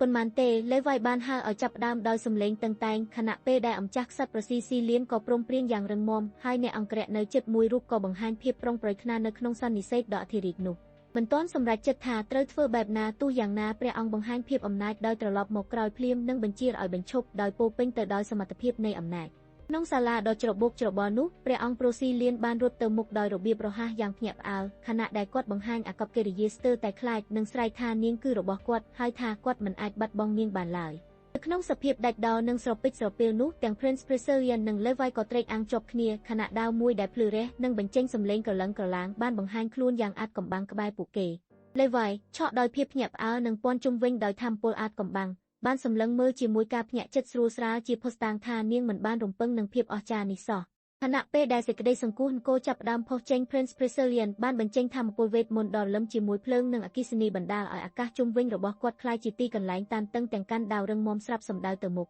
ពេលថាមពលប្រហោងចេញពីភ្នែកដ៏សន្ធឹកសន្ធាប់របស់គាត់សូរសំឡេងបែកបាក់នៃថាមពលបានបង្កើនភាពតានតឹងទៅកាន់កំពូលបន្ទាប់ពីសំណើមនៃហេតុអាក្រក់កើតឡើងក្នុងព្រះបរមរាជវាំងសូម្បីមិនទាន់មានអ្នកណាមកដល់ការផ្ទុះដ៏អស្ចារ្យបានបន្លិចបំផ្លាញភ្លាមទាំងអគ្គិភ័យនិងផ្សែងក្រហមក្តៅក្រហាយពួកផ្ទៃក្នុងឲ្យคล้ายជាគំនូរភ័យស្លាប់ខណៈអាវុធផ្ទុះខ្យល់នៅពីក្រោយអ្នកស្រីបានរត់គេចខ្លួនចេញដោយសេចក្តីសម្រេចបំផុតនៅពេលកាំជ្រួចផ្ទុះក្នុងក្រោយអារម្មណ៍ប្រញាប់ប្រញាល់នាំឲ្យ Levi ស្ទាបក្មេងសក់ទង់ពណ៌សមួយយ៉ាងរហ័សបិទបាំងនាងឲ្យសុវត្ថិភាពផ្លេតបន្ទាប់នឹងពេលអារម្មណ៍របស់ Levi คล้ายជាដំណាក់កាលសម្រេចចិត្តនាងបានអោប Prince Preserian យ៉ាងរឹងប៉ឹងដោយធ្វើឲ្យគាត់ភ្ញាក់ផ្អើលនិងមិនអាចស្ទើរទាន់ហេតុការណ៍កម្ដៅនៃការផ្ទុះបំផ្លាញបានបំភាយភ្លើងនិងផ្សែងគ្រប់ដណ្ដប់ទាំងអស់ធ្វើឲ្យទិដ្ឋភាពคล้ายជាការតក់ស្លុតនិងបំពេញមួយសន្ទុះក្រោយមកបន្ទប់ដ៏ស្រស់ស្អាតនោះត្រូវបានគង់ពោពេញដោយពពផ្សែងនិងសំណល់ជាងស្ទើរអស់ពីការផ្ទុះដ៏ធំធេងមួយដែលបំផ្លាញអាកាសធ្វើឲ្យកាន់តែតានតឹងនិងចម្រូងចម្រាស យូរប៉ុន្មានបន្ទាប់ពីភាពស្ងប់ស្ងាត់នោះលេវ៉ៃបានដួលសន្លប់ស្ថិតពោពេញដោយភាពអស់កម្លាំងនៅលើក្នុងបន្ទប់ងឹតឯកោនៅពេលដែលនាងកំពុងកាន់គាត់យ៉ាងបារម្ភអ្នកស្រីបានបញ្ចេញសំឡេងខ្សោយដោយខកដង្ហើមខណៈពេលដែលព្រះអង្គសង្ឃឹមទៅលើនាងដោយភាពទន់ខ្សោយនិងស្ថានភាពកាន់តែតានតឹងនៅក្នុងស្ថានភាពតានតឹងនោះពេលដែលនាងលេវ៉ៃត្រូវបាន Prince Brazilian ប្រើកម្លាំងបង្អត់រឹតបន្តឹងដោយគាត់បង្ហាញអារម្មណ៍ខឹងនិងបញ្ចេញសំឡេងដកដង្ហើមខ្លីព្រមទាំងសួរនាងថាតើនាងនៅសល់កម្លាំងទៀតឬទេនាងបង្ហាញអារម្មណ៍ភ្ញាក់ផ្អើលនៅពេលត្រូវរុញធ្លាក់ទៅលើដីរន្ធត់នៃពេលនេះលោករាជបុត្រាប្រព្រឹត្តកាយវិការដោយច្រឡំច្រឡិនហើយឡើងយ៉ាងស្ទើរសំឡេងបង្ហាញភាពភ្ញាក់ផ្អើលដែលធ្វើឲ្យបរិយាកាសកាន់តែតានតឹងជាកម្រិតបន្ទាប់នឹកឃើញកាយវិការរបស់បុរសចំណាស់ក្នុងឯកសណ្ឋានដែលរន្ទះភ្លឺនាំឲ្យគាត់ឆក់ខ្លួនភ្លាមទាំងមុខផ្ទុះស្នាមភ្ញាក់ផ្អើលថាមានអ្វីមួយកើតឡើងមិនចាំបាច់រំពឹងទុកនៅលើទឹកភ្លឺស្រទន់ដោយភ្លើងថ្លាមានចានទឹកកំពុងរលាយឪពុកដែលបង្ហាញពីការត្រៀមខ្លួនសម្រាប់ពិធីសាសនាឬព្យាបាលក្នុងសភាពស្ងប់ស្ងាត់ខណៈពេលនោះដោយអារម្មណ៍តានតឹងនិងក្តីរឹងប៉ឹង Prince Brazilian បានចាប់ក្រណាត់មានឈាមរុងរឿងនោះយ៉ាងមុតមាំសំឡេង splash បង្ហាញពីកម្លាំងនៃការសម្រេចចិត្តរបស់គាត់ Prince Brazilian បានភ្ជាប់សម្លៀកបំពាក់ស្ត្រីដែលកំពុងដួលសន្លប់នៅលើដីដោយចម្លងទំនុកចិត្តនិងក្តីបារម្ភរបស់គាត់ខណៈពេលដែលអ្នកបម្រើម្នាក់បានហើយក្នុងភាពកប់ក្រឡាញ់សម្រាប់ជំនួយបន្ទាប់ពីបានពិនិត្យសំណល់ឈាមយ៉ាងម៉ត់ចត់គាត់ក៏សួរយ៉ាងក្លាហានថាតើមានអ្នកណាឃើញអ្វីដែលកើតឡើងយ៉ាងហាក់បីដូចជាក្តៅក្រហាយនឹងបទពិសោធន៍ថ្មីនេះនៅពេលដែលបរិយាកាសនៅក្នុងសាលប្រណិតមួយត្រូវបំផ្លាញដោយភាពស្ងប់ស្ងាត់នាយការពារមីឡាតចូលរត់យ៉ាងលឿនជាមួយពាក្យប្រកាសដាក់សម្លេងខ្លាំងបំផុតដើម្បីជូនដំណឹងសំខាន់ដែលបណ្ដាលឲ្យព្រះអង្គព្រឹទ្ធស៊ីលៀនលោតភ្ញាក់ដោយសំណូមពរខណៈពេលព្រះអង្គបង្ហាញភាពជួយសង្វាក់ដល់លីហ្វីដ៏ខ្សោយវិញព្រះអង្គបានស្ដាប់សម្លេងវាតម្លៃយ៉ាងតឹងរឹងពីអ្នកសម្លែងដ៏អាថ៌កំបាំងដែលបានបញ្ជាក់ថាការព្យាបាលនេះគ្មានប្រយោជន៍ឡើយខណៈពេលដែលជីវិតនាងកំពុងនៅក្នុងស្ថានភាពស្ទើរតែមិនអាចជួយបានលេខលេវ៉ៃមានការថប់បារម្ភយ៉ាងខ្លាំងនៅក្រោមពន្លឺដែលស្រពោនក្រឡេកមើលទៅលើស្មារបស់នាងហើយសួរដោយស្ងៀមស្ងាត់ថាតើមាននរណាម្នាក់មានអារម្មណ៍មិនស្រួលដូចគ្នាដែរឬទេភាពមិនច្បាស់លាស់របស់នាងបានព្យួរនៅលើអាកាសដ៏តានតឹងខណៈដែលប្រលប់បានមកជុំវិញនាងនៅពេលនោះសំឡេងរបស់ព្រះអង្គម្ចាស់ Brazilian បានបន្លឺឡើងពេញសាលធំខណៈដែលទ្រង់បានប្រកាសដោយបង្ខំនៅការតាំងចិត្តមិនរើបម្រាស់របស់ព្រះអង្គដោយកាត់ផ្ដាច់ភាពមិនប្រាកដប្រជារបស់លេវ៉ៃនិងផ្លាស់ប្ដូរបរិយាកាសដ៏ធ្ងន់ឆ្ពោះទៅរកការបដិញ្ញាចិត្តតែនៅក្រោមការបដិញ្ញាចិត្តរបស់សាលធំលីហ្វីស្ទាក់ស្ទើរបង្ហាញមុខរបួសដែលលាក់កំបាំងរបស់នាងសំឡេងរបស់នាងញាប់ញ័រខណៈដែលនាងទទួលស្គាល់ថាវាមិនមែនជាឧបទ្ទហេតុនោះទេប៉ុន្តែជាការប៉ុនប៉ងដោយចេតនាក្នុងជីវិតរបស់នាងការព្រួយបារម្ភរបស់នាងបានលាក់បាំងអាចកំបាំងដែលនាងមិនអាចរក្សាបានទៀតទេនៅពេល Prince Brazilian ដឹងពីភាពធ្ងន់ធ្ងរនៃរបួសគាត់បានដោះស្រាយយ៉ាងរលុងដើម្បីជួយសង្គ្រោះបុគ្គលរងរបួសតែអារម្មណ៍ព្រួយបារម្ភនៅតែគ្របដណ្ដប់លើច្រមុះចិត្តរបស់គាត់នៅក្នុងថ្ងៃដ៏ងឹតនោះសំឡេងនីតិហើយបានចេញពីភាពងងល់ដើម្បីបង្ហាញអារម្មណ៍អស់សង្ឃឹមដែលកំពុងរុងរឿងនៅចំកណ្ដាលទិដ្ឋភាពស្រពេចស្រពេលនិងបន្ទាត់ឆ្វេងឆ្វាក់គ្មានសំណល់នៃពន្លឺលេវ៉ៃជូតឈាមចេញពីដៃរបស់នាងដោយកន្សែងដោយស្ងប់ស្ងាត់ដោយកត់សម្គាល់ថារបួសមិនអាក្រក់ដូចដែលនាងខ្លាចនោះទេតែនៅពេលដែលនាងព្យាយាមប្រមូលផ្ដុំខ្លួនឯងការឈឺចាប់ភ្លាមបានបង្ខំឲ្យលេវ៉ៃដួលទៅនឹងអេតហើយតាមរយៈធ្មេញគ្រើមនាងបាននិយាយពាក្យប្រមាថទៅលើត្រូវដែលមើលមិនឃើញរបស់នាងភាពតក់ស្លុតនិងភាពងាយរងគ្រោះរបស់នាងបានបាត់បង់ព្រះអង្គអណោចអណោមយ៉ាងខ្លាំងធ្វើសម្លឹងចូលទៅលើលីហ្វីដែលដេកសន្លប់នៅលើដីហើយបានស្នើឲ្យអ្នកជួយពិនិត្យសភាពរបស់នាងដោយចង្អុលបង្ហាញថាមានអ្វីមិនប្រក្រតីក្នុងអំឡុងពេលដែលកូនចៅអ្នកថែទាំសប្បាយរីករាយជាមួយការរីកចម្រើនរបស់នាងគេត្រូវបានគៀបបោកជាខ្លីដោយអាណាព្យាបាលក្រិតក្រយ៉ាដែលបង្ហាញពីភាពសើចច្រឡំខណៈដែលលេវ៉ៃនិងព្រះអង្គសម្ដេចក្មេងក៏មើលមួយភ្នែកដោយភ្ញាក់ផ្អើលនិងចម្លែកពេល Prince Brazilian បង្ហាញភាពនឿយហត់របស់គាត់ដោយតន់ចិត្តហូរសំឡេងសំបីតែក្នុងពេលដៃកំពុងសម្អាតបង្ហាញថាលេវ៉ៃមើលមកវិញដោយភាពស្ងៀមស្ងាត់ក្នុងខណៈដែលផ្ទាំងធ្លុកតុកដារូបទុនសាយនិងផ្កាយផ្ទុះពណ៌ព្រាលពណ៌ផ្គប់ចេញអារម្មណ៍ស្រស់ស្រាយតួអង្គបានបង្ហាញការដឹងគុណនិងការចាប់អារម្មណ៍យ៉ាងស្មោះត្រង់នៅក្នុងបន្ទប់ស្រអាប់នោះលេវ៉ៃបានដើរចូលលើកម្រាលក្រណាត់ក្រហមយ៉ាងស្ងប់ស្ងាត់ដោយបង្ហាញពីភាពត្រៀមខ្លួននិងសម្ងាត់ដែលបង្កើនអារម្មណ៍អន្ទះសារក្នុងសភាពបែបស្ទើរតែមិនអាចបកស្រាយបាននោះលេវ៉ៃបានយកចិត្តទុកដាក់ទឹកចិត្តហើយដើរចេញទៅមុខយ៉ាងប្រុងប្រយ័ត្នខណៈពេលអារម្មណ៍សង្ស័យនៅតែពាន់ជាប់ក្នុងមនោសញ្ចេតនានៅក្នុងភាពងឹតនាងបន្តដើរយ៉ាងប្រុងប្រយ័ត្នដោយភ្លើងចិញ្ចៀនដ៏ស្រាលបំភ្លឺផ្លូវមុខឲ្យនាងក្នុងបន្ទប់ដ៏ស្ងប់ស្ងាត់នេះអំឡុងពេលយប់កាន់តែជ្រៅស្រាប់តែជើងរោគលឺលាន់លើជាន់បង្ហាញពីសមាជិកអាចកំបាំងកំពុងញ៉ាំញ៉ង់ពីក្រៅបង្អួចខណៈដែលនាងលេវ៉ៃមានមុខមាត់ប្រុងប្រយ័ត្នឈរមើលក្រុមស្រមោលកំពុងខិតខាងជាសន្លើបនៅពេលដៃមួយរត់កាន់ចំណុចកាន់ទ្វារនោះហើយបើកវាឡើងដោយសំឡេងខ្លាចស្រាប់អារម្មណ៍ដានតឹងនាំពួកគេដល់ចំហនៃជួបប្រទេសជោគវាសនានៅក្នុងបន្ទប់ដ៏ប្រណិតដែលពោពេញដោយផ្កានិងពន្លឺស្រទន់លេវ៉ៃបានឈរយ៉ាងភ្ញាក់ផ្អើលខណៈនាងសម្លឹងឃើញនរណាម្នាក់ដែលមិនរំពឹងទុកឲ្យប៉ះពាល់នឹងចិត្តរបស់នាង Prince Brazilian ត្រូវបានភ្ញាក់ផ្អើលដោយសេចក្តីភ័យខ្លាចភ្លាមបានស្រង់សៀវភៅបរិសុទ្ធយកមកជាប់គេច្របល់ខណៈដែលគាត់សួរដោយស្រួលចិត្តថាតើអ្វីបានកើតឡើងចំពោះវា លេវ៉ៃដៃរបស់នាងសង្កត់លើទ្រូងរបស់នាងនៅក្នុងបន្ទប់ដែលមានពន្លឺស្រាលបញ្ចេញសំឡេងព្រមានយ៉ាងប្រុងប្រយ័ត្នខណៈដែលការព្រួយបារម្ភបានធ្វើឲ្យនាងមានការបញ្ចេញមតិនៅពេលដែលភាពតានតឹងបានបន្តនៅក្នុងបន្ទប់ដ៏ស្រស់បំព្រងលេវ៉ៃបានចាត់ចែងភារកិច្ចការពារដោយស្ងប់ស្ងាត់ដោយប្រកាសថា Sir Millard នឹងឈរយាមនៅខាងក្រៅខណៈពេលដែលនាងផ្ទាល់នឹងនៅខាងព្រះអង្គម្ចាស់ Preselian ការតាំងចិត្តដ៏ប្រពៃរបស់នាងដែលផ្ដល់នូវការប្រឆាំងជាប់លាប់ចំពោះភាពស្ងៀមស្ងាត់ដែលព្រួយបារម្ភរបស់គាត់ក្នុងបរិយាកាសប្រណិតនោះព្រះអង្គព្រៃស៊ីលៀនបង្ហាញកម្លាំងចិត្តរបស់ខ្លួនដោយប្រកាសថានឹងបន្តប្រយុទ្ធដោយមិនបោះបង់មិនទាន់សម្រេចចិត្តពីអារម្មណ៍ក្រិននោះទេបន្ទាប់មកព្រះអង្គប្រធានព្រើបានបញ្ចេញកំហឹងដោយបោះខ្នើយយ៉ាងសំណាញ់ទៅលើលេវ៉ៃដែលមានមុខមាត់ភ្ញាក់ផ្អើលក្នុងពេលដែលបរិយាកាសតឹងតែងនៅពេលបាញ់កាំបិតមកយ៉ាងរហ័សលេវ៉ៃចាប់វាបានដោយភ័យស្លន់ស្លោលេវ៉ៃបានបញ្ចេញភាពរីករាយនិងអំណរគុណដោយផ្ដល់ថ្ងៃនីតិខរដូវមកជាមួយនឹងស្នាមញឹមខណៈនាងកាន់ខ្នើយនិងចង្កៀងក្នុងដៃជាមួយនឹងការញឹមស្រួយមួយលេវ៉ៃបានបញ្ជាក់ដោយទំនុកចិត្តថាអ្វីទាំងអស់នឹងប្រសើរឡើងខណៈពេលដែលក្មេងប្រុសនៅតែមើលមាត់សៀវភៅដោយមិនចេញអារម្មណ៍លេវ៉ៃចាប់អារម្មណ៍ដោយការរិះរើរបស់ព្រះអង្គក្នុងពេលគេកំពុងស្រែកពីលើគ្រែបានសើចឲ្យដឹងថាគេឲ្យបញ្ឈប់ស្រែកដោយសំណើចរីករាយពេលភ្នែករបស់នាងភ្លឺដោយក្តីរីករាយបញ្ចេញនៅគំនិតដ៏រីករាយមួយទៀតខណៈដែលផ្កាយភ្លឺហាក់ដូចជារំជុំវិញនាងចាប់យកបន្ទប់ក្នុងភាពភ្លឺស្វាងនិងសតិនិយមឆ្លងរបស់នាងពេលសមាជិករាជវង្សរត់ជិតមកជួយក្មេងស្រីដែលអង្គុយស្ទើរតែភ្ញាក់ផ្អើល Viscount Jersier បានដាក់សម្លឹងយ៉ាងស្ងៀមស្ងាត់ខណៈដែលពាក្យប្រញាប់ប្រញាល់របស់ព្រះអង្គបញ្ជាក់ពីភាពបារម្ភនិងការអំពាវនាវឲ្យមេត្តានៅក្នុងទិដ្ឋភាពដ៏តានតឹងនោះតួអង្គពាក់អាវរលុងជាច្រើនបានកាន់ឈើវេទមន្តដែលបន្សល់ពន្លឺស្រងាត់ខណៈពេលពួកគេក៏បញ្ចេញសញ្ញាភ័យខ្លាចនិងស្ទាក់ស្ទើរយ៉ាងច្បាស់មួយពេលក្រោយពេលភាពស្ងៀមស្ងាត់នៃសាដកឈិរៈនោះបានកើតឡើងវិញដោយសកម្មភាពរបស់ព្រះអង្គដែលប្រកាសយ៉ាងភ្ញាក់ផ្អើលថាតើមានអ្វីកើតឡើងហើយហេតុអ្វីបានជាពួកគេមកទីនេះពេលពន្លឺអប់នៃមន្តស្នេហាថ្លានបំភ្លឺពីក្រោយស្មារបស់នាងលេវ៉ៃកន្លែងនាងកំពុងជ្រុះចុះជាមួយសង្ឃឹមថ្មីអ្នកព្យាបាល3នាក់បានប្រកាសជឿជាក់ថាមន្តស្នេហានេះនឹងជួយស្ដារនាងឡើងវិញខណៈអារម្មណ៍ស្ងប់ស្ងាត់នៃការសម្រាលបន្តិចចូលមកជំនួសភាពបារម្ភមុនព្រះអង្គម្ចាស់ Preselian អង្គុយលើគ្រែយកសៀវភៅបិទជិតនៅលើភ្លៅរបស់គាត់ខណៈពេលដែលទ្រង់សម្ដែងការមិនពេញចិត្តជាមួយនឹងពន្លឺដ៏រឹងមាំនៅក្នុងភ្នែកក្រហមរបស់គាត់ក្នុងបរិយាកាសសប្បាយរីករាយសំណើពិសេសត្រូវបានណែនាំដោយបង្ហាញរូបតួអង្គក្នុងរូបរាងក្មេងដែលពោរពេញដោយភាពស្រស់ស្រាយប្រសិនបើទិញរូបព្រះអង្គម្ចាស់នោះក៏នឹងទទួលបានរូបអ្នកទីនេះគ្រប់គ្រាន់ជាវិញក្នុងបន្ទប់ប្រណិតនោះលេវ៉ៃបង្ហាញនៅក្តីសង្ឃឹមកន្លះភ័យដោយផ្ដល់នៅស្នាមញឹមខ្លីខណៈពេលនាងសរសៃថានាងអាចត្រូវទារុណកម្មដល់ស្លាប់នៅក្នុងបន្ទប់ស្ងប់ស្ងាត់នោះព្រះអង្គអង្គុយស្ទើរតែមិនចលនាដោយស្នៀតគំនិតយ៉ាងជ្រាលជ្រៅលើបញ្ហាដ៏ធ្ងន់ធ្ងរខណៈពេលអារម្មណ៍ស្ងប់ស្ងាត់នៅតែបន្តស្រមោលជុំវិញបន្ទប់ដ៏ប្រណិតនោះនាងបានបង្វិលខ្លួនចេញពីក្មេងប្រុសជាស្រេចដោយទុកឲ្យគាត់អង្គុយស្ងៀមស្ទើរតែឆ្ងាយខ្លាំងក្នុងការឆ្លុះបញ្ចាំងអារម្មណ៍របស់ខ្លួននៅក្នុងសម័យស្ងប់ស្ងាត់នោះព្រះអង្គអង្គុយស្ទើរតែមិនចាប់អារម្មណ៍លើអ្វីទេដោយដៃកាន់សៀវភៅមួយព្រះអង្គដឹកនាំគំនិតបន្ទាប់បន្សំរបស់ទ្រង់ក្នុងពន្លឺទន់ភ្លឺដែលឆ្លងកាត់រូបលំអប់ការខាងមុខខណៈពេលនោះការតស៊ូរបស់សត្វស្លាបតូចនៅក្រៅបន្តទៅខណៈពេលដែលខាងក្នុងសាលសិល្បៈដ៏អស្ចារ្យនោះបង្ហាញខ្លួនជាមួយសំណង់បុរាណដ៏ស្រស់ស្អាតនិងអាកាសធាតុបែបឆ្ងាញ់ដែលនាំឲ្យអារម្មណ៍សន្ធឹកសន្ធាប់ចំពោះអតីតកាលនៅក្នុងសាលដ៏ប្រណិតព្រះអង្គកុមារបានបញ្ចេញការសម្រេចចិត្តយ៉ាងរឹងមាំទាំងមនុស្សម្នាក់មុខមកមើលឃើញសភាពគួរឲ្យភ័យខ្លាចខណៈពេលនាងអ្នកថែទាំក៏កាន់តែព្រួយព្រោះឃើញអំណាចកើតឡើងនៅក្នុងបរិយាកាសពោពេញដោយការសម្រេចចិត្តនោះព្រះអង្គបានបង្ហាញអារម្មណ៍ដ៏រឹងមាំក្នុងពេលដែលគាត់ប្រកាសថានឹងការពារព្រះរាជអាណាចក្រដោយគ្មានការចាំបាច់ព្រួយព្រួនឡើយមិនទាន់បញ្ចប់ការប្រជុំមុនទេលេវ៉ៃបានក្រវិលដៃខ្លួនយ៉ាងតឹងក្រឹតជាប់កែមកៅអីដោយសំឡេងអើសបង្ហាញពីភាពខឹងនិងការតស៊ូបន្តក្នុងចិត្តរបស់នាង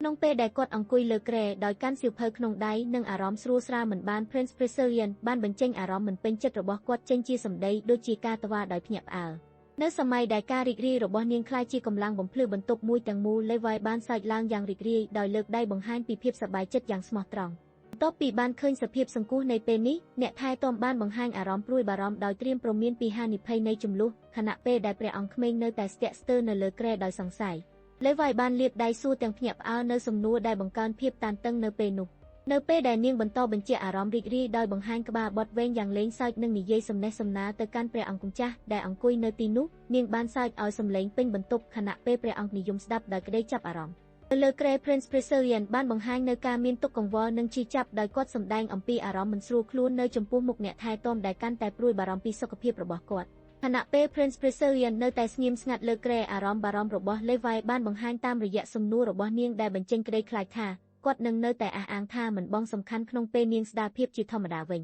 Levi ដោយស្នាមញឹមដ៏ភ្លឺស្វាងបែរមុខទៅមុខលើតុហើយបានស្នើដោយរីករាយដើម្បីទៅបិទភ្លើងសម្រាប់ព្រះអង្គម្ចាស់ Preselian ដែលជាកាយវិការគិតគូររបស់នាងបំភ្លឺបរិយាកាសដ៏កក់ក្ដៅរវាងពួកគេ តែខណៈដែលនៅស្ងៀមព្រះអង្គម្ចាស់ក៏អង្គុយលើគ្រែកាន់សៀវភៅដោយក្តីបារម្ភក្នុងក្រសែភ្នែកហើយស្រែកហៅនាងសំឡេងទ្រង់ទម្លុះភាពកក់ក្ដៅយ៉ាងទន់ភ្លន់នៅពេលដែលទ្រង់សួរអំពីបំណងរបស់នាងទន្ទឹមនឹងនោះភាពស្ងប់ស្ងាត់ដ៏អស្ចារ្យនៃបន្ទប់ចង្គៀងរបស់វាបញ្ចេញស្រមោលស្រទន់លើក្រណាត់អំបោះនិងវត្ថុឥតប្រយោជន៍ត្រូវបានព្យួរយ៉ាងអាថ៌កំបាំងដោយបន្លឺឡើងនៅគំនិតមិនស្ងប់របស់ព្រះអង្គម្ចាស់ជាមួយនឹងការបង្ហាញភាពស្ថិតស្ថេររបស់នាងដៃរបស់លេវបានជឿនទៅមុខយ៉ាងមាំមួនដាក់សម្ពាធរឹងមាត់លើភ្នាះដៃនរណាម្នាក់ដោយសញ្ញាថានាងកំពុងប្រើកម្លាំងក្នុងស្ថានភាពតានតឹងនោះនៅក្នុងបន្ទប់អភិជនដ៏ស្រស់ស្អាតនោះលេវចុះជង្គង់ដោយបង្ហាញភាពថ្លៃថ្នាក់និងការយកចិត្តទុកដាក់បង្ហាញពីអារម្មណ៍ថែរក្សាដ៏សុទ្ធសន្រស់ដែលពួកគេផ្ដល់ជូនក្នុងសន្លឹកភ្លឺស្រអាប់នោះលេវបានភ្លក់យ៉ាងចាស់ដៃពេលស្ដាប់ដំណឹងដែលមិនបានរំពឹងទោះយ៉ាងណាពេល Prince Priscillian សួរដោយការចាប់អារម្មណ៍ថាក៏ប្រេះហេតុអ្វីលេវបានឆ្លើយទៅវិញស្របពេលដែលនាងបង្ហាញមុខបារម្ភដោយស្នាក់ចិត្តក្រែប្រណិតនោះឯករបស់លេវបើកឡើងដោយសំឡេងរោទខណៈនាងលោតសំដៅទៅរកប្រភពនៃការតក់ស្លុតខ្យល់ដង្ហើមរបស់នាងចាប់និងមានញើសហូរចុះមកក្រោមថ្ពាល់ខណៈពេលនោះលេវបានព្រមានដោយសំឡេងក្រអៅអំពីប្រធានបទគ្រោះថ្នាក់មួយដែលជំរុញឲ្យភាពភ្ញាក់ផ្អើលបញ្ចេញពីព្រះអង្គ Priscillian ក្នុងបន្ទប់ស្រងាត់នោះមិនត្រឹមតែស្ទើរតែបាត់បង់ការគ្រប់គ្រងអារម្មណ៍ក្នុងស្ថានភាពច្របូកច្របល់នោះទេលេវក៏បានយល់ឃើញកំហុសរបស់ខ្លួនភ្លាមហើយបានស្រាប់តែបំបត្តិសំឡេងដោយដាក់ដៃគ្រប់មាត់ក្នុងភាពអាប់អួតនៅក្នុងភាពស្ងប់ស្ងាត់នៃពេលនេះដៃមួយបានលើកឡើងប៉ះលើកំណាត់ក្រណាត់ទន់ដោយអារម្មណ៍ទន់ភ្លន់បង្ហាញពីភាពរីករាយនៃការប៉ះស្រាលនោះមិនយូរប៉ុន្មានប្រុសក្មេងបានបញ្ចេញសំណួរដោយភ្នែកស្រឡាញ់បន្តិចទៅកាន់នាងដែលកាន់តែញឹមបន្លិចដោយភាពទេពភាពកក់ក្ដៅខណៈពេលអាកាសយ៉ាងតានតឹងនៅក្នុងបន្ទប់ទាំងមូលលេវបានរំកិលខ្លួនយ៉ាងអៀនក្នុងគ្រែជាមួយព្រះអង្គ Priscillian ដែលនៅតែស្ងប់ស្ងាត់ដោយមុខមាត់ស្ងប់ស្ងាត់ពេលដែលដៃមួយលាបចូលប្រហែលដើម្បីប៉ះក្មេងប្រុសជាសពព្រះអង្គគាត់នៅលើគ្រែដោយភ្នែកប្រងើយកន្តើយបង្ហាញភាពស្ទើរតែឆ្ងល់និងរន្ធត់ស្របតាមបរិយាកាសកាន់តែតានតឹង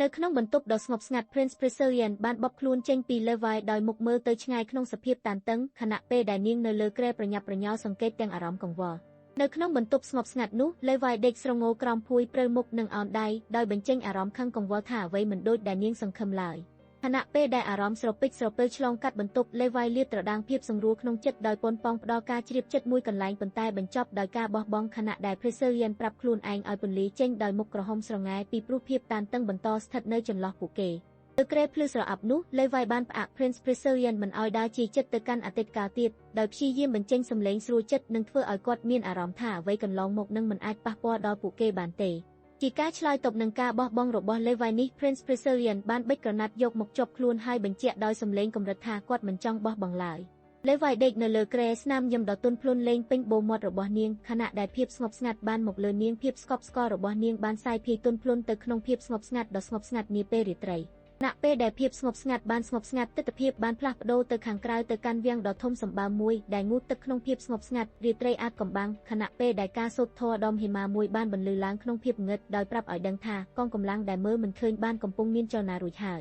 យក្រោមមេឃបាតស្ងប់ស្ងាត់វិមានអធិការដ៏អស្ចារ្យបានលេចខ្លួនជាសញ្ញានៃភាពថ្លៃនិងសុវត្ថិភាពចាប់ផ្ដើមបង្កើតបរិយាកាសស្ងប់ស្ងាត់ឲ្យដំណើររឿងមិនយូរប៉ុន្មានក្រោយពីភាពស្ងប់ស្ងាត់បានពង្រីកមួយជុំវិញបរិយាកាសប្រណិតក្នុងបន្ទប់ធំឃើញនាងអង្គុយស្ងៀមលើសាឡុងពណ៌ក្រហមខណៈពេលដែលគាត់ឈរចម្ងាយមួយដោយចិត្តពិចារណានៅពេលដែលអង្គុយលើសាឡុងក្រហមដ៏ប្រណិតក្នុងសម្លៀកបំពាក់រាជវង្សនោះព្រះអង្គបានបិទភ្នែកដោយសម្រេចចិត្តពិចារណាលើបញ្ហាដ៏ធ្ងន់ធ្ងរដែលកំពុងបំភាន់ចិត្តទោះបីស្រមោលនៃអតីតកាលនៅតែពាន់ភ្ជាប់ចិត្តស្និទ្ធលើស្មារតីរបស់នាងក៏លេវបានខំទប់ស្នាមទឹកភ្នែកដោយបង្ក្រាបអារម្មណ៍ឲ្យស្ងៀមស្ងាត់ខណៈពេលដែល Priscillian សង្កេតមើលយ៉ាងស្ងប់ស្ងាត់ពីក្រោយកៅអីដ៏ប្រណិតក្នុងសភាពតានតឹងនេះលេវក៏ព្យាយាមបាំងមុខក្រអៀវខណៈដែលកូនប្រុសនៅពីក្រោយគាត់បញ្ចេញកាយវិការរង្គោះរង្គើដោយភ្លៀងភ្លាត់បង្ហាញអារម្មណ៍កាចស្រពេចស្រពិលដែលធ្វើឲ្យទំនាក់ទំនងរវាងពួកគេកាន់តែអៀនអព្យាក្រឹតយូរប៉ុន្មានបន្ទាប់ពីការបង្ហាញពីភាពសំខាន់នៃការអនុវត្តថ្មីការមកដល់នៃឯកសារផ្លូវការនេះជាមួយការតុបតែងផ្កាដ៏ទន់ភ្លន់បានបញ្ជាក់ពីសេចក្តីណែនាំដ៏ស្ងប់ស្ងាត់និងផ្ដល់នូវទំនុកចិត្តថ្មីសម្រាប់អនាគតនៅក្នុងបន្ទប់ដ៏អធិកអធមមន្ត្រីការពារ Millet បានផ្ដល់សារដ៏សំខាន់មួយដោយសូម្បីតែ Prince Priscillian ដែលអង្គុយស្ងប់ស្ងាត់លើសាឡុងក្រហមនិងLeviដែលឈរយ៉ាងព្រួយនៅជិតបង្អួចក៏ក្លាយជាអ្នកស្ដាប់ដែលកាន់តែតឹងតែងក្មេងស្រីដែលមានមុខមាត់សុភាពរូបម្នាក់បានបង្ហាញភាពគោរពយ៉ាងជ្រាលជ្រៅដោយក៏ដាក់ក្បាលខ្លួនចុះហើយស្នើឲ្យមើលកិច្ចបង្ហាញដែលនាងបានរៀបចំរួចស្រេច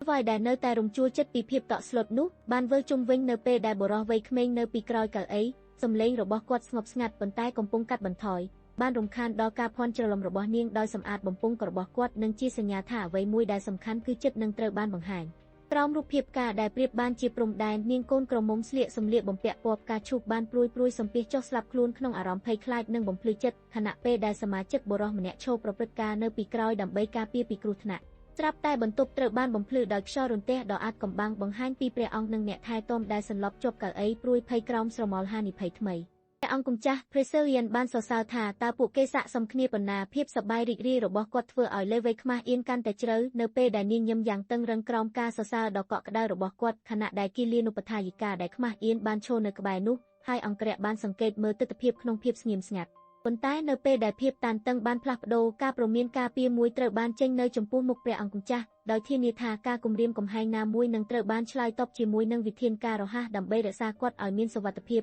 ខណៈដែលអង្គរៈដែលប្រុងប្រយ័ត្នបានឈរត្រៀមខ្លួនហើយអ្នកបម្រើការប្រុងប្រយ័ត្នបានមើលការប្រជុំមុខដាក់គ្ន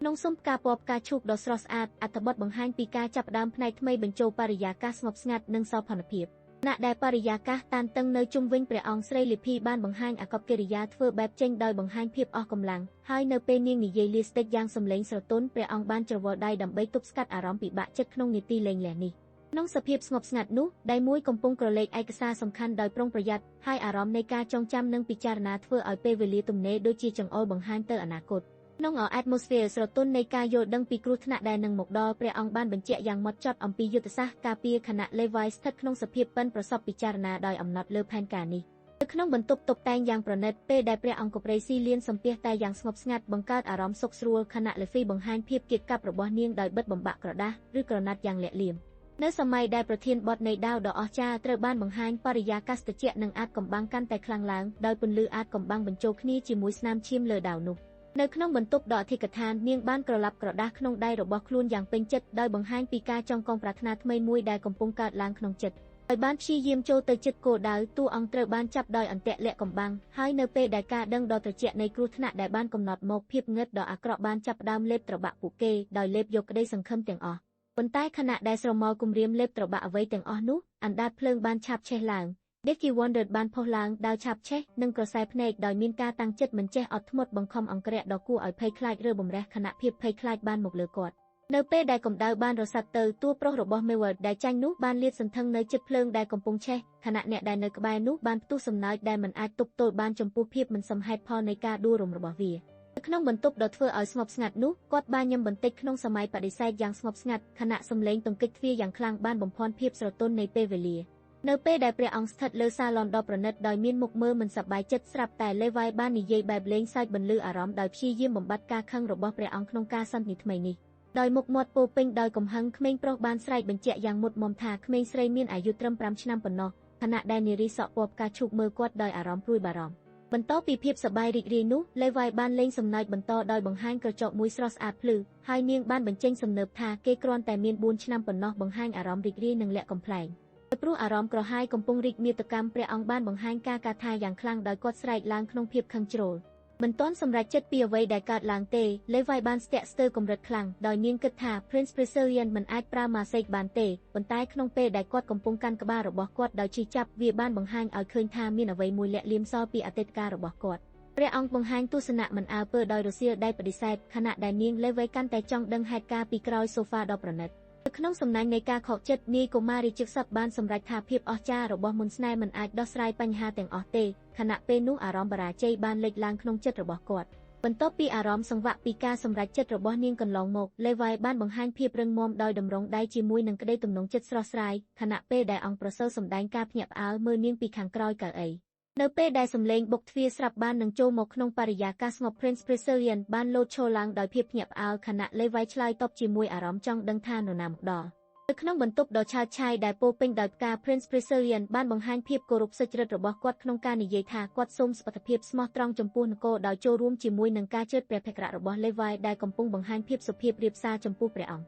Levi សម្លឹងមើលយ៉ាងស្ងៀមស្ងាត់ដោយទឹកមុខខ្មាស់អៀនភ្នែកធំរបស់នាងក្បត់ក្តីសង្ឃឹមដ៏ភ័យដែលនាងព្យាយាមលាក់នៅក្នុងពេលវេលាដ៏ស្ងប់ស្ងាត់នោះព្រះអង្គកំពុងអង្គុយយ៉ាងសោភាពន្លឺស្រស់បំព្រងនឹងផ្កាពណ៌ផ្កាឈូកចង្រិតជុំវិញទាំងបញ្ចេញស្នេហាភាពទន់ភ្លន់ជារៀងរាល់ខែសង់ពេលនៅក្នុងរង្វង់ផ្កាផ្កិតនិងព្រាបស្លូតអារម្មណ៍ក្តៅក្រហមបានបង្ហាញនៅលើថ្ពាល់ Levi ខណៈនាងកំពុងបំព្រឹត្តពីអារម្មណ៍ដែលលេចឡើងក្នុងចិត្ត Levi បង្ហាញនៅភាពរីករាយរបស់នាងដោយស្នាមញឹមកំប្លែងមួយដែលភ្លឺថ្លាជាមួយភ្នែកចាំងចិត្តនិងមុខក្រហមបន្តិចក្នុងពេលដែលនាងកំពុងសប្បាយជាមួយការបញ្ចេញសំនៀងសប្បាយរីករាយនោះបុត្រស័ព្ទបានបង្ហាញអារម្មណ៍មិនពេញចិត្តដោយបោះដៃបដិសេធការយកចិត្តទុកដាក់របស់នាងហើយបញ្ជាក់ដោយសំឡេងតក់ស្លុតថាគាត់មិនចង់ឲ្យមានករណីខ្លះកើតឡើងនៅទីនេះហើយជំរុញឲ្យនាងស្ងប់ស្ងាត់និងប្រតិបត្តិ ក្នុងបន្ទប់ដ៏ប្រណិតនោះពេលពេងតែប៉ះលើត្បានបំផ្លាញភាពស្ងប់ស្ងៀមឲ្យកាន់តែមានអារម្មណ៍រងចាំអ្វីមួយកំពុងនឹងកើតឡើងការធ្លាក់ស្រួលនៅជុំវិញតូដ៏ប្រណិតដែលត្រូវបានតាំងបង្ហាញដោយថាស្បង្ហាប់សំពីបង្អែមនានាផ្ដល់អារម្មណ៍ស្ងប់ស្ងាត់និងប្រណិតបន្តពីកន្លែងមុននៅក្នុងបន្ទប់ដ៏ប្រណិតបុរសម្នាក់បានផ្ដល់ពេងតែជាមួយនឹងស្នាមញញឹមស្រឡាញ់ដើម្បីផ្ដល់ភាពកក់ក្ដៅជួយក្មេងស្រីដែលកំពុងបង្ហាញមុខស្រងោកឲ្យស្រួលចិត្តឡើងវិញ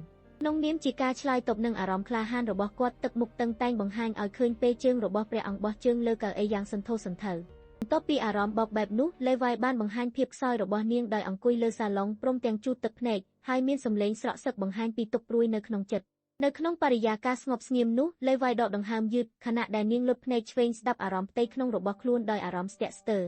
រយៈពេលប៉ុន្មានក្រោយពេលលេវ៉ៃមិនទាន់ស្ទើរឆ្លើយសំណួររបស់នាងទេនាងបានបង្ហាញការភ្ញាក់ផ្អើលក្នុងពេល Prince Preselian នៅតែបន្តស្រួលចិត្តលេបតែសែដោយមិនបង្ហាញការចាប់អារម្មណ៍ឡើយលេវ៉ៃថ្ពាល់នាងឡើងក្រហមហើយកណ្ដាប់ដៃដាក់លើភ្លៅយ៉ាងណែនអង្គុយនៅស្ងៀមខណៈដែលការរលាកបញ្ចេញពីរាល់កាយវិការរបស់នាងទោះបីជាលោកកុមារទ្រង់មិនយកចិត្តទុកដាក់នាងប៉ុន្តែអារម្មណ៍ដានតឹងនៅតែគប់ក្រអូបនៅក្នុងបន្ទប់ខណៈពេលដែលនាងអង្គុយស្ងៀមដោយមានចិត្តឯកោទម្លាក់ខ្លួនលើសាឡុងខណៈដែលអ្នកថែទាំសើចយ៉ាងដឹងចិត្តមើលឃើញអ្វីកើតឡើងនៅចំកណ្ដាលភាពចលាចលនេះគ្រូពេទ្យស្រីបានស្រែកដោយក្តីភ័យខ្លាចខណៈកុមារីឈ្មោះលីហ្វីបានសម្ដែងភាពកាន់កាប់របស់នាងដោយក្តាប់ដៃនឹកអតីយ៉ាងតស៊ូហើយព្រះអង្គប្រូស៊ីលៀនក៏មើលកើតហេតុនេះដោយមុខស្ងប់ស្ងាត់ដោយមុខមាត់មិនរំភើបលេវ៉ៃបានចាប់យកវត្ថុសំខាន់នោះដើម្បីប្រកាសថានាងនឹងយកវាជាភស្តុតាងសម្រាប់បញ្ជាក់ភាពអសញ្ញភាពរបស់នាងនិងបង្ហាញសេចក្តីពិតនៅពេលនោះលេវ៉ៃបានលេបក្បាលបន្តិចខណៈដែលនាងកាន់នំកុកឃីពីរដៃដោយស្រមៃសំណួរថាតើមួយណាផ្អែមឆ្ងាញ់ជាងគេ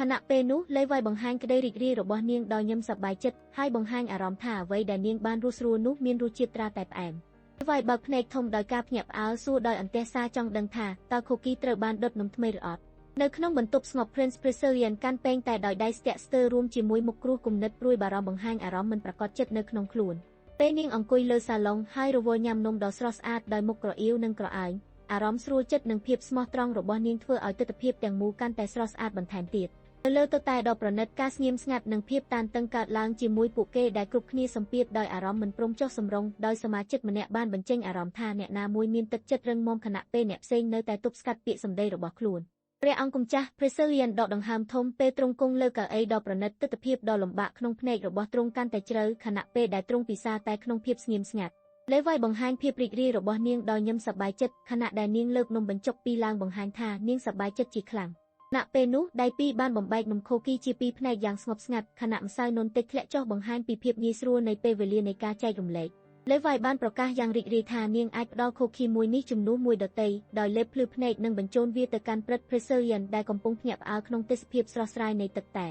នៅលើសាឡុងក្រហមដ៏ប្រណិតព្រះអង្គគួរសមនឹងមើលច្រឡំទៅលើនំដើម្បីពិចារណាអំពីការទទួលយកវាខណៈអារម្មណ៍ស្ងប់ស្ងាត់បន្តកើតឡើងក្នុងបន្ទប់ខណៈពេលនោះព្រះអង្គអង្គុយស្ងៀមលើកៅអីរាជដោយកាន់ពេងតែយ៉ាងធ្វើមិនដឹងអីខណៈដៃមួយបានផ្ដល់នំចិត្តមកសំណើទំនិញតូចមួយក្នុងបរិយាកាសស្ងប់ស្ងាត់នៅលើសាឡុងក្រហមដ៏ប្រណិតការពិភាក្សាស្រួលរវាងអ្នកថែទាំអ្នកអាវុធនិងព្រះអង្គកូនស្ដេចកំពុងពោពេញដោយភាពតានតឹងខណៈលេវ៉ៃបង្ហាញការព្រួយបារម្ភដោយបង្អួចមកមើលពីចំហៀងនៅពេលមុខមាត់របស់នាងក្រឡាប់ក្រឡោនិងក្រអូបក្រអាប់ដោយអារម្មណ៍ភ័យខ្លាចលេវ៉ៃយកចិត្តទុកដាក់ស្ទើរតែបាត់បង់ការត្រួតពិនិត្យខ្លួនឯងសំណឹកវេទនានេះដៃរបស់នាងបានកាន់នឹងវាល្បិចវ្លាយវាស់វែងវត្ថុសម្លាញ់ពោលំនោព្រួយសង្វែងដោយភាពរឹងមាំក្នុងចិត្តភ្លាមនោះព្រះអង្គគ្រីស៊ីលៀនដែលកំពុងអង្គុយមានចិត្តស្ងប់ស្ងាត់លើសាឡុងក្រហមយ៉ាងប្រណិតចាប់ផាប់ពេងតែដោយដៃស្រាប់តែកើតមានចលនលឿនមួយចូលមកចិត្តបង្កើនភាពភ្ញាក់ផ្អើលហើយគាត់បានស្រែកស្រាប់ដោយអារម្មណ៍ភ្ញាក់ផ្អើល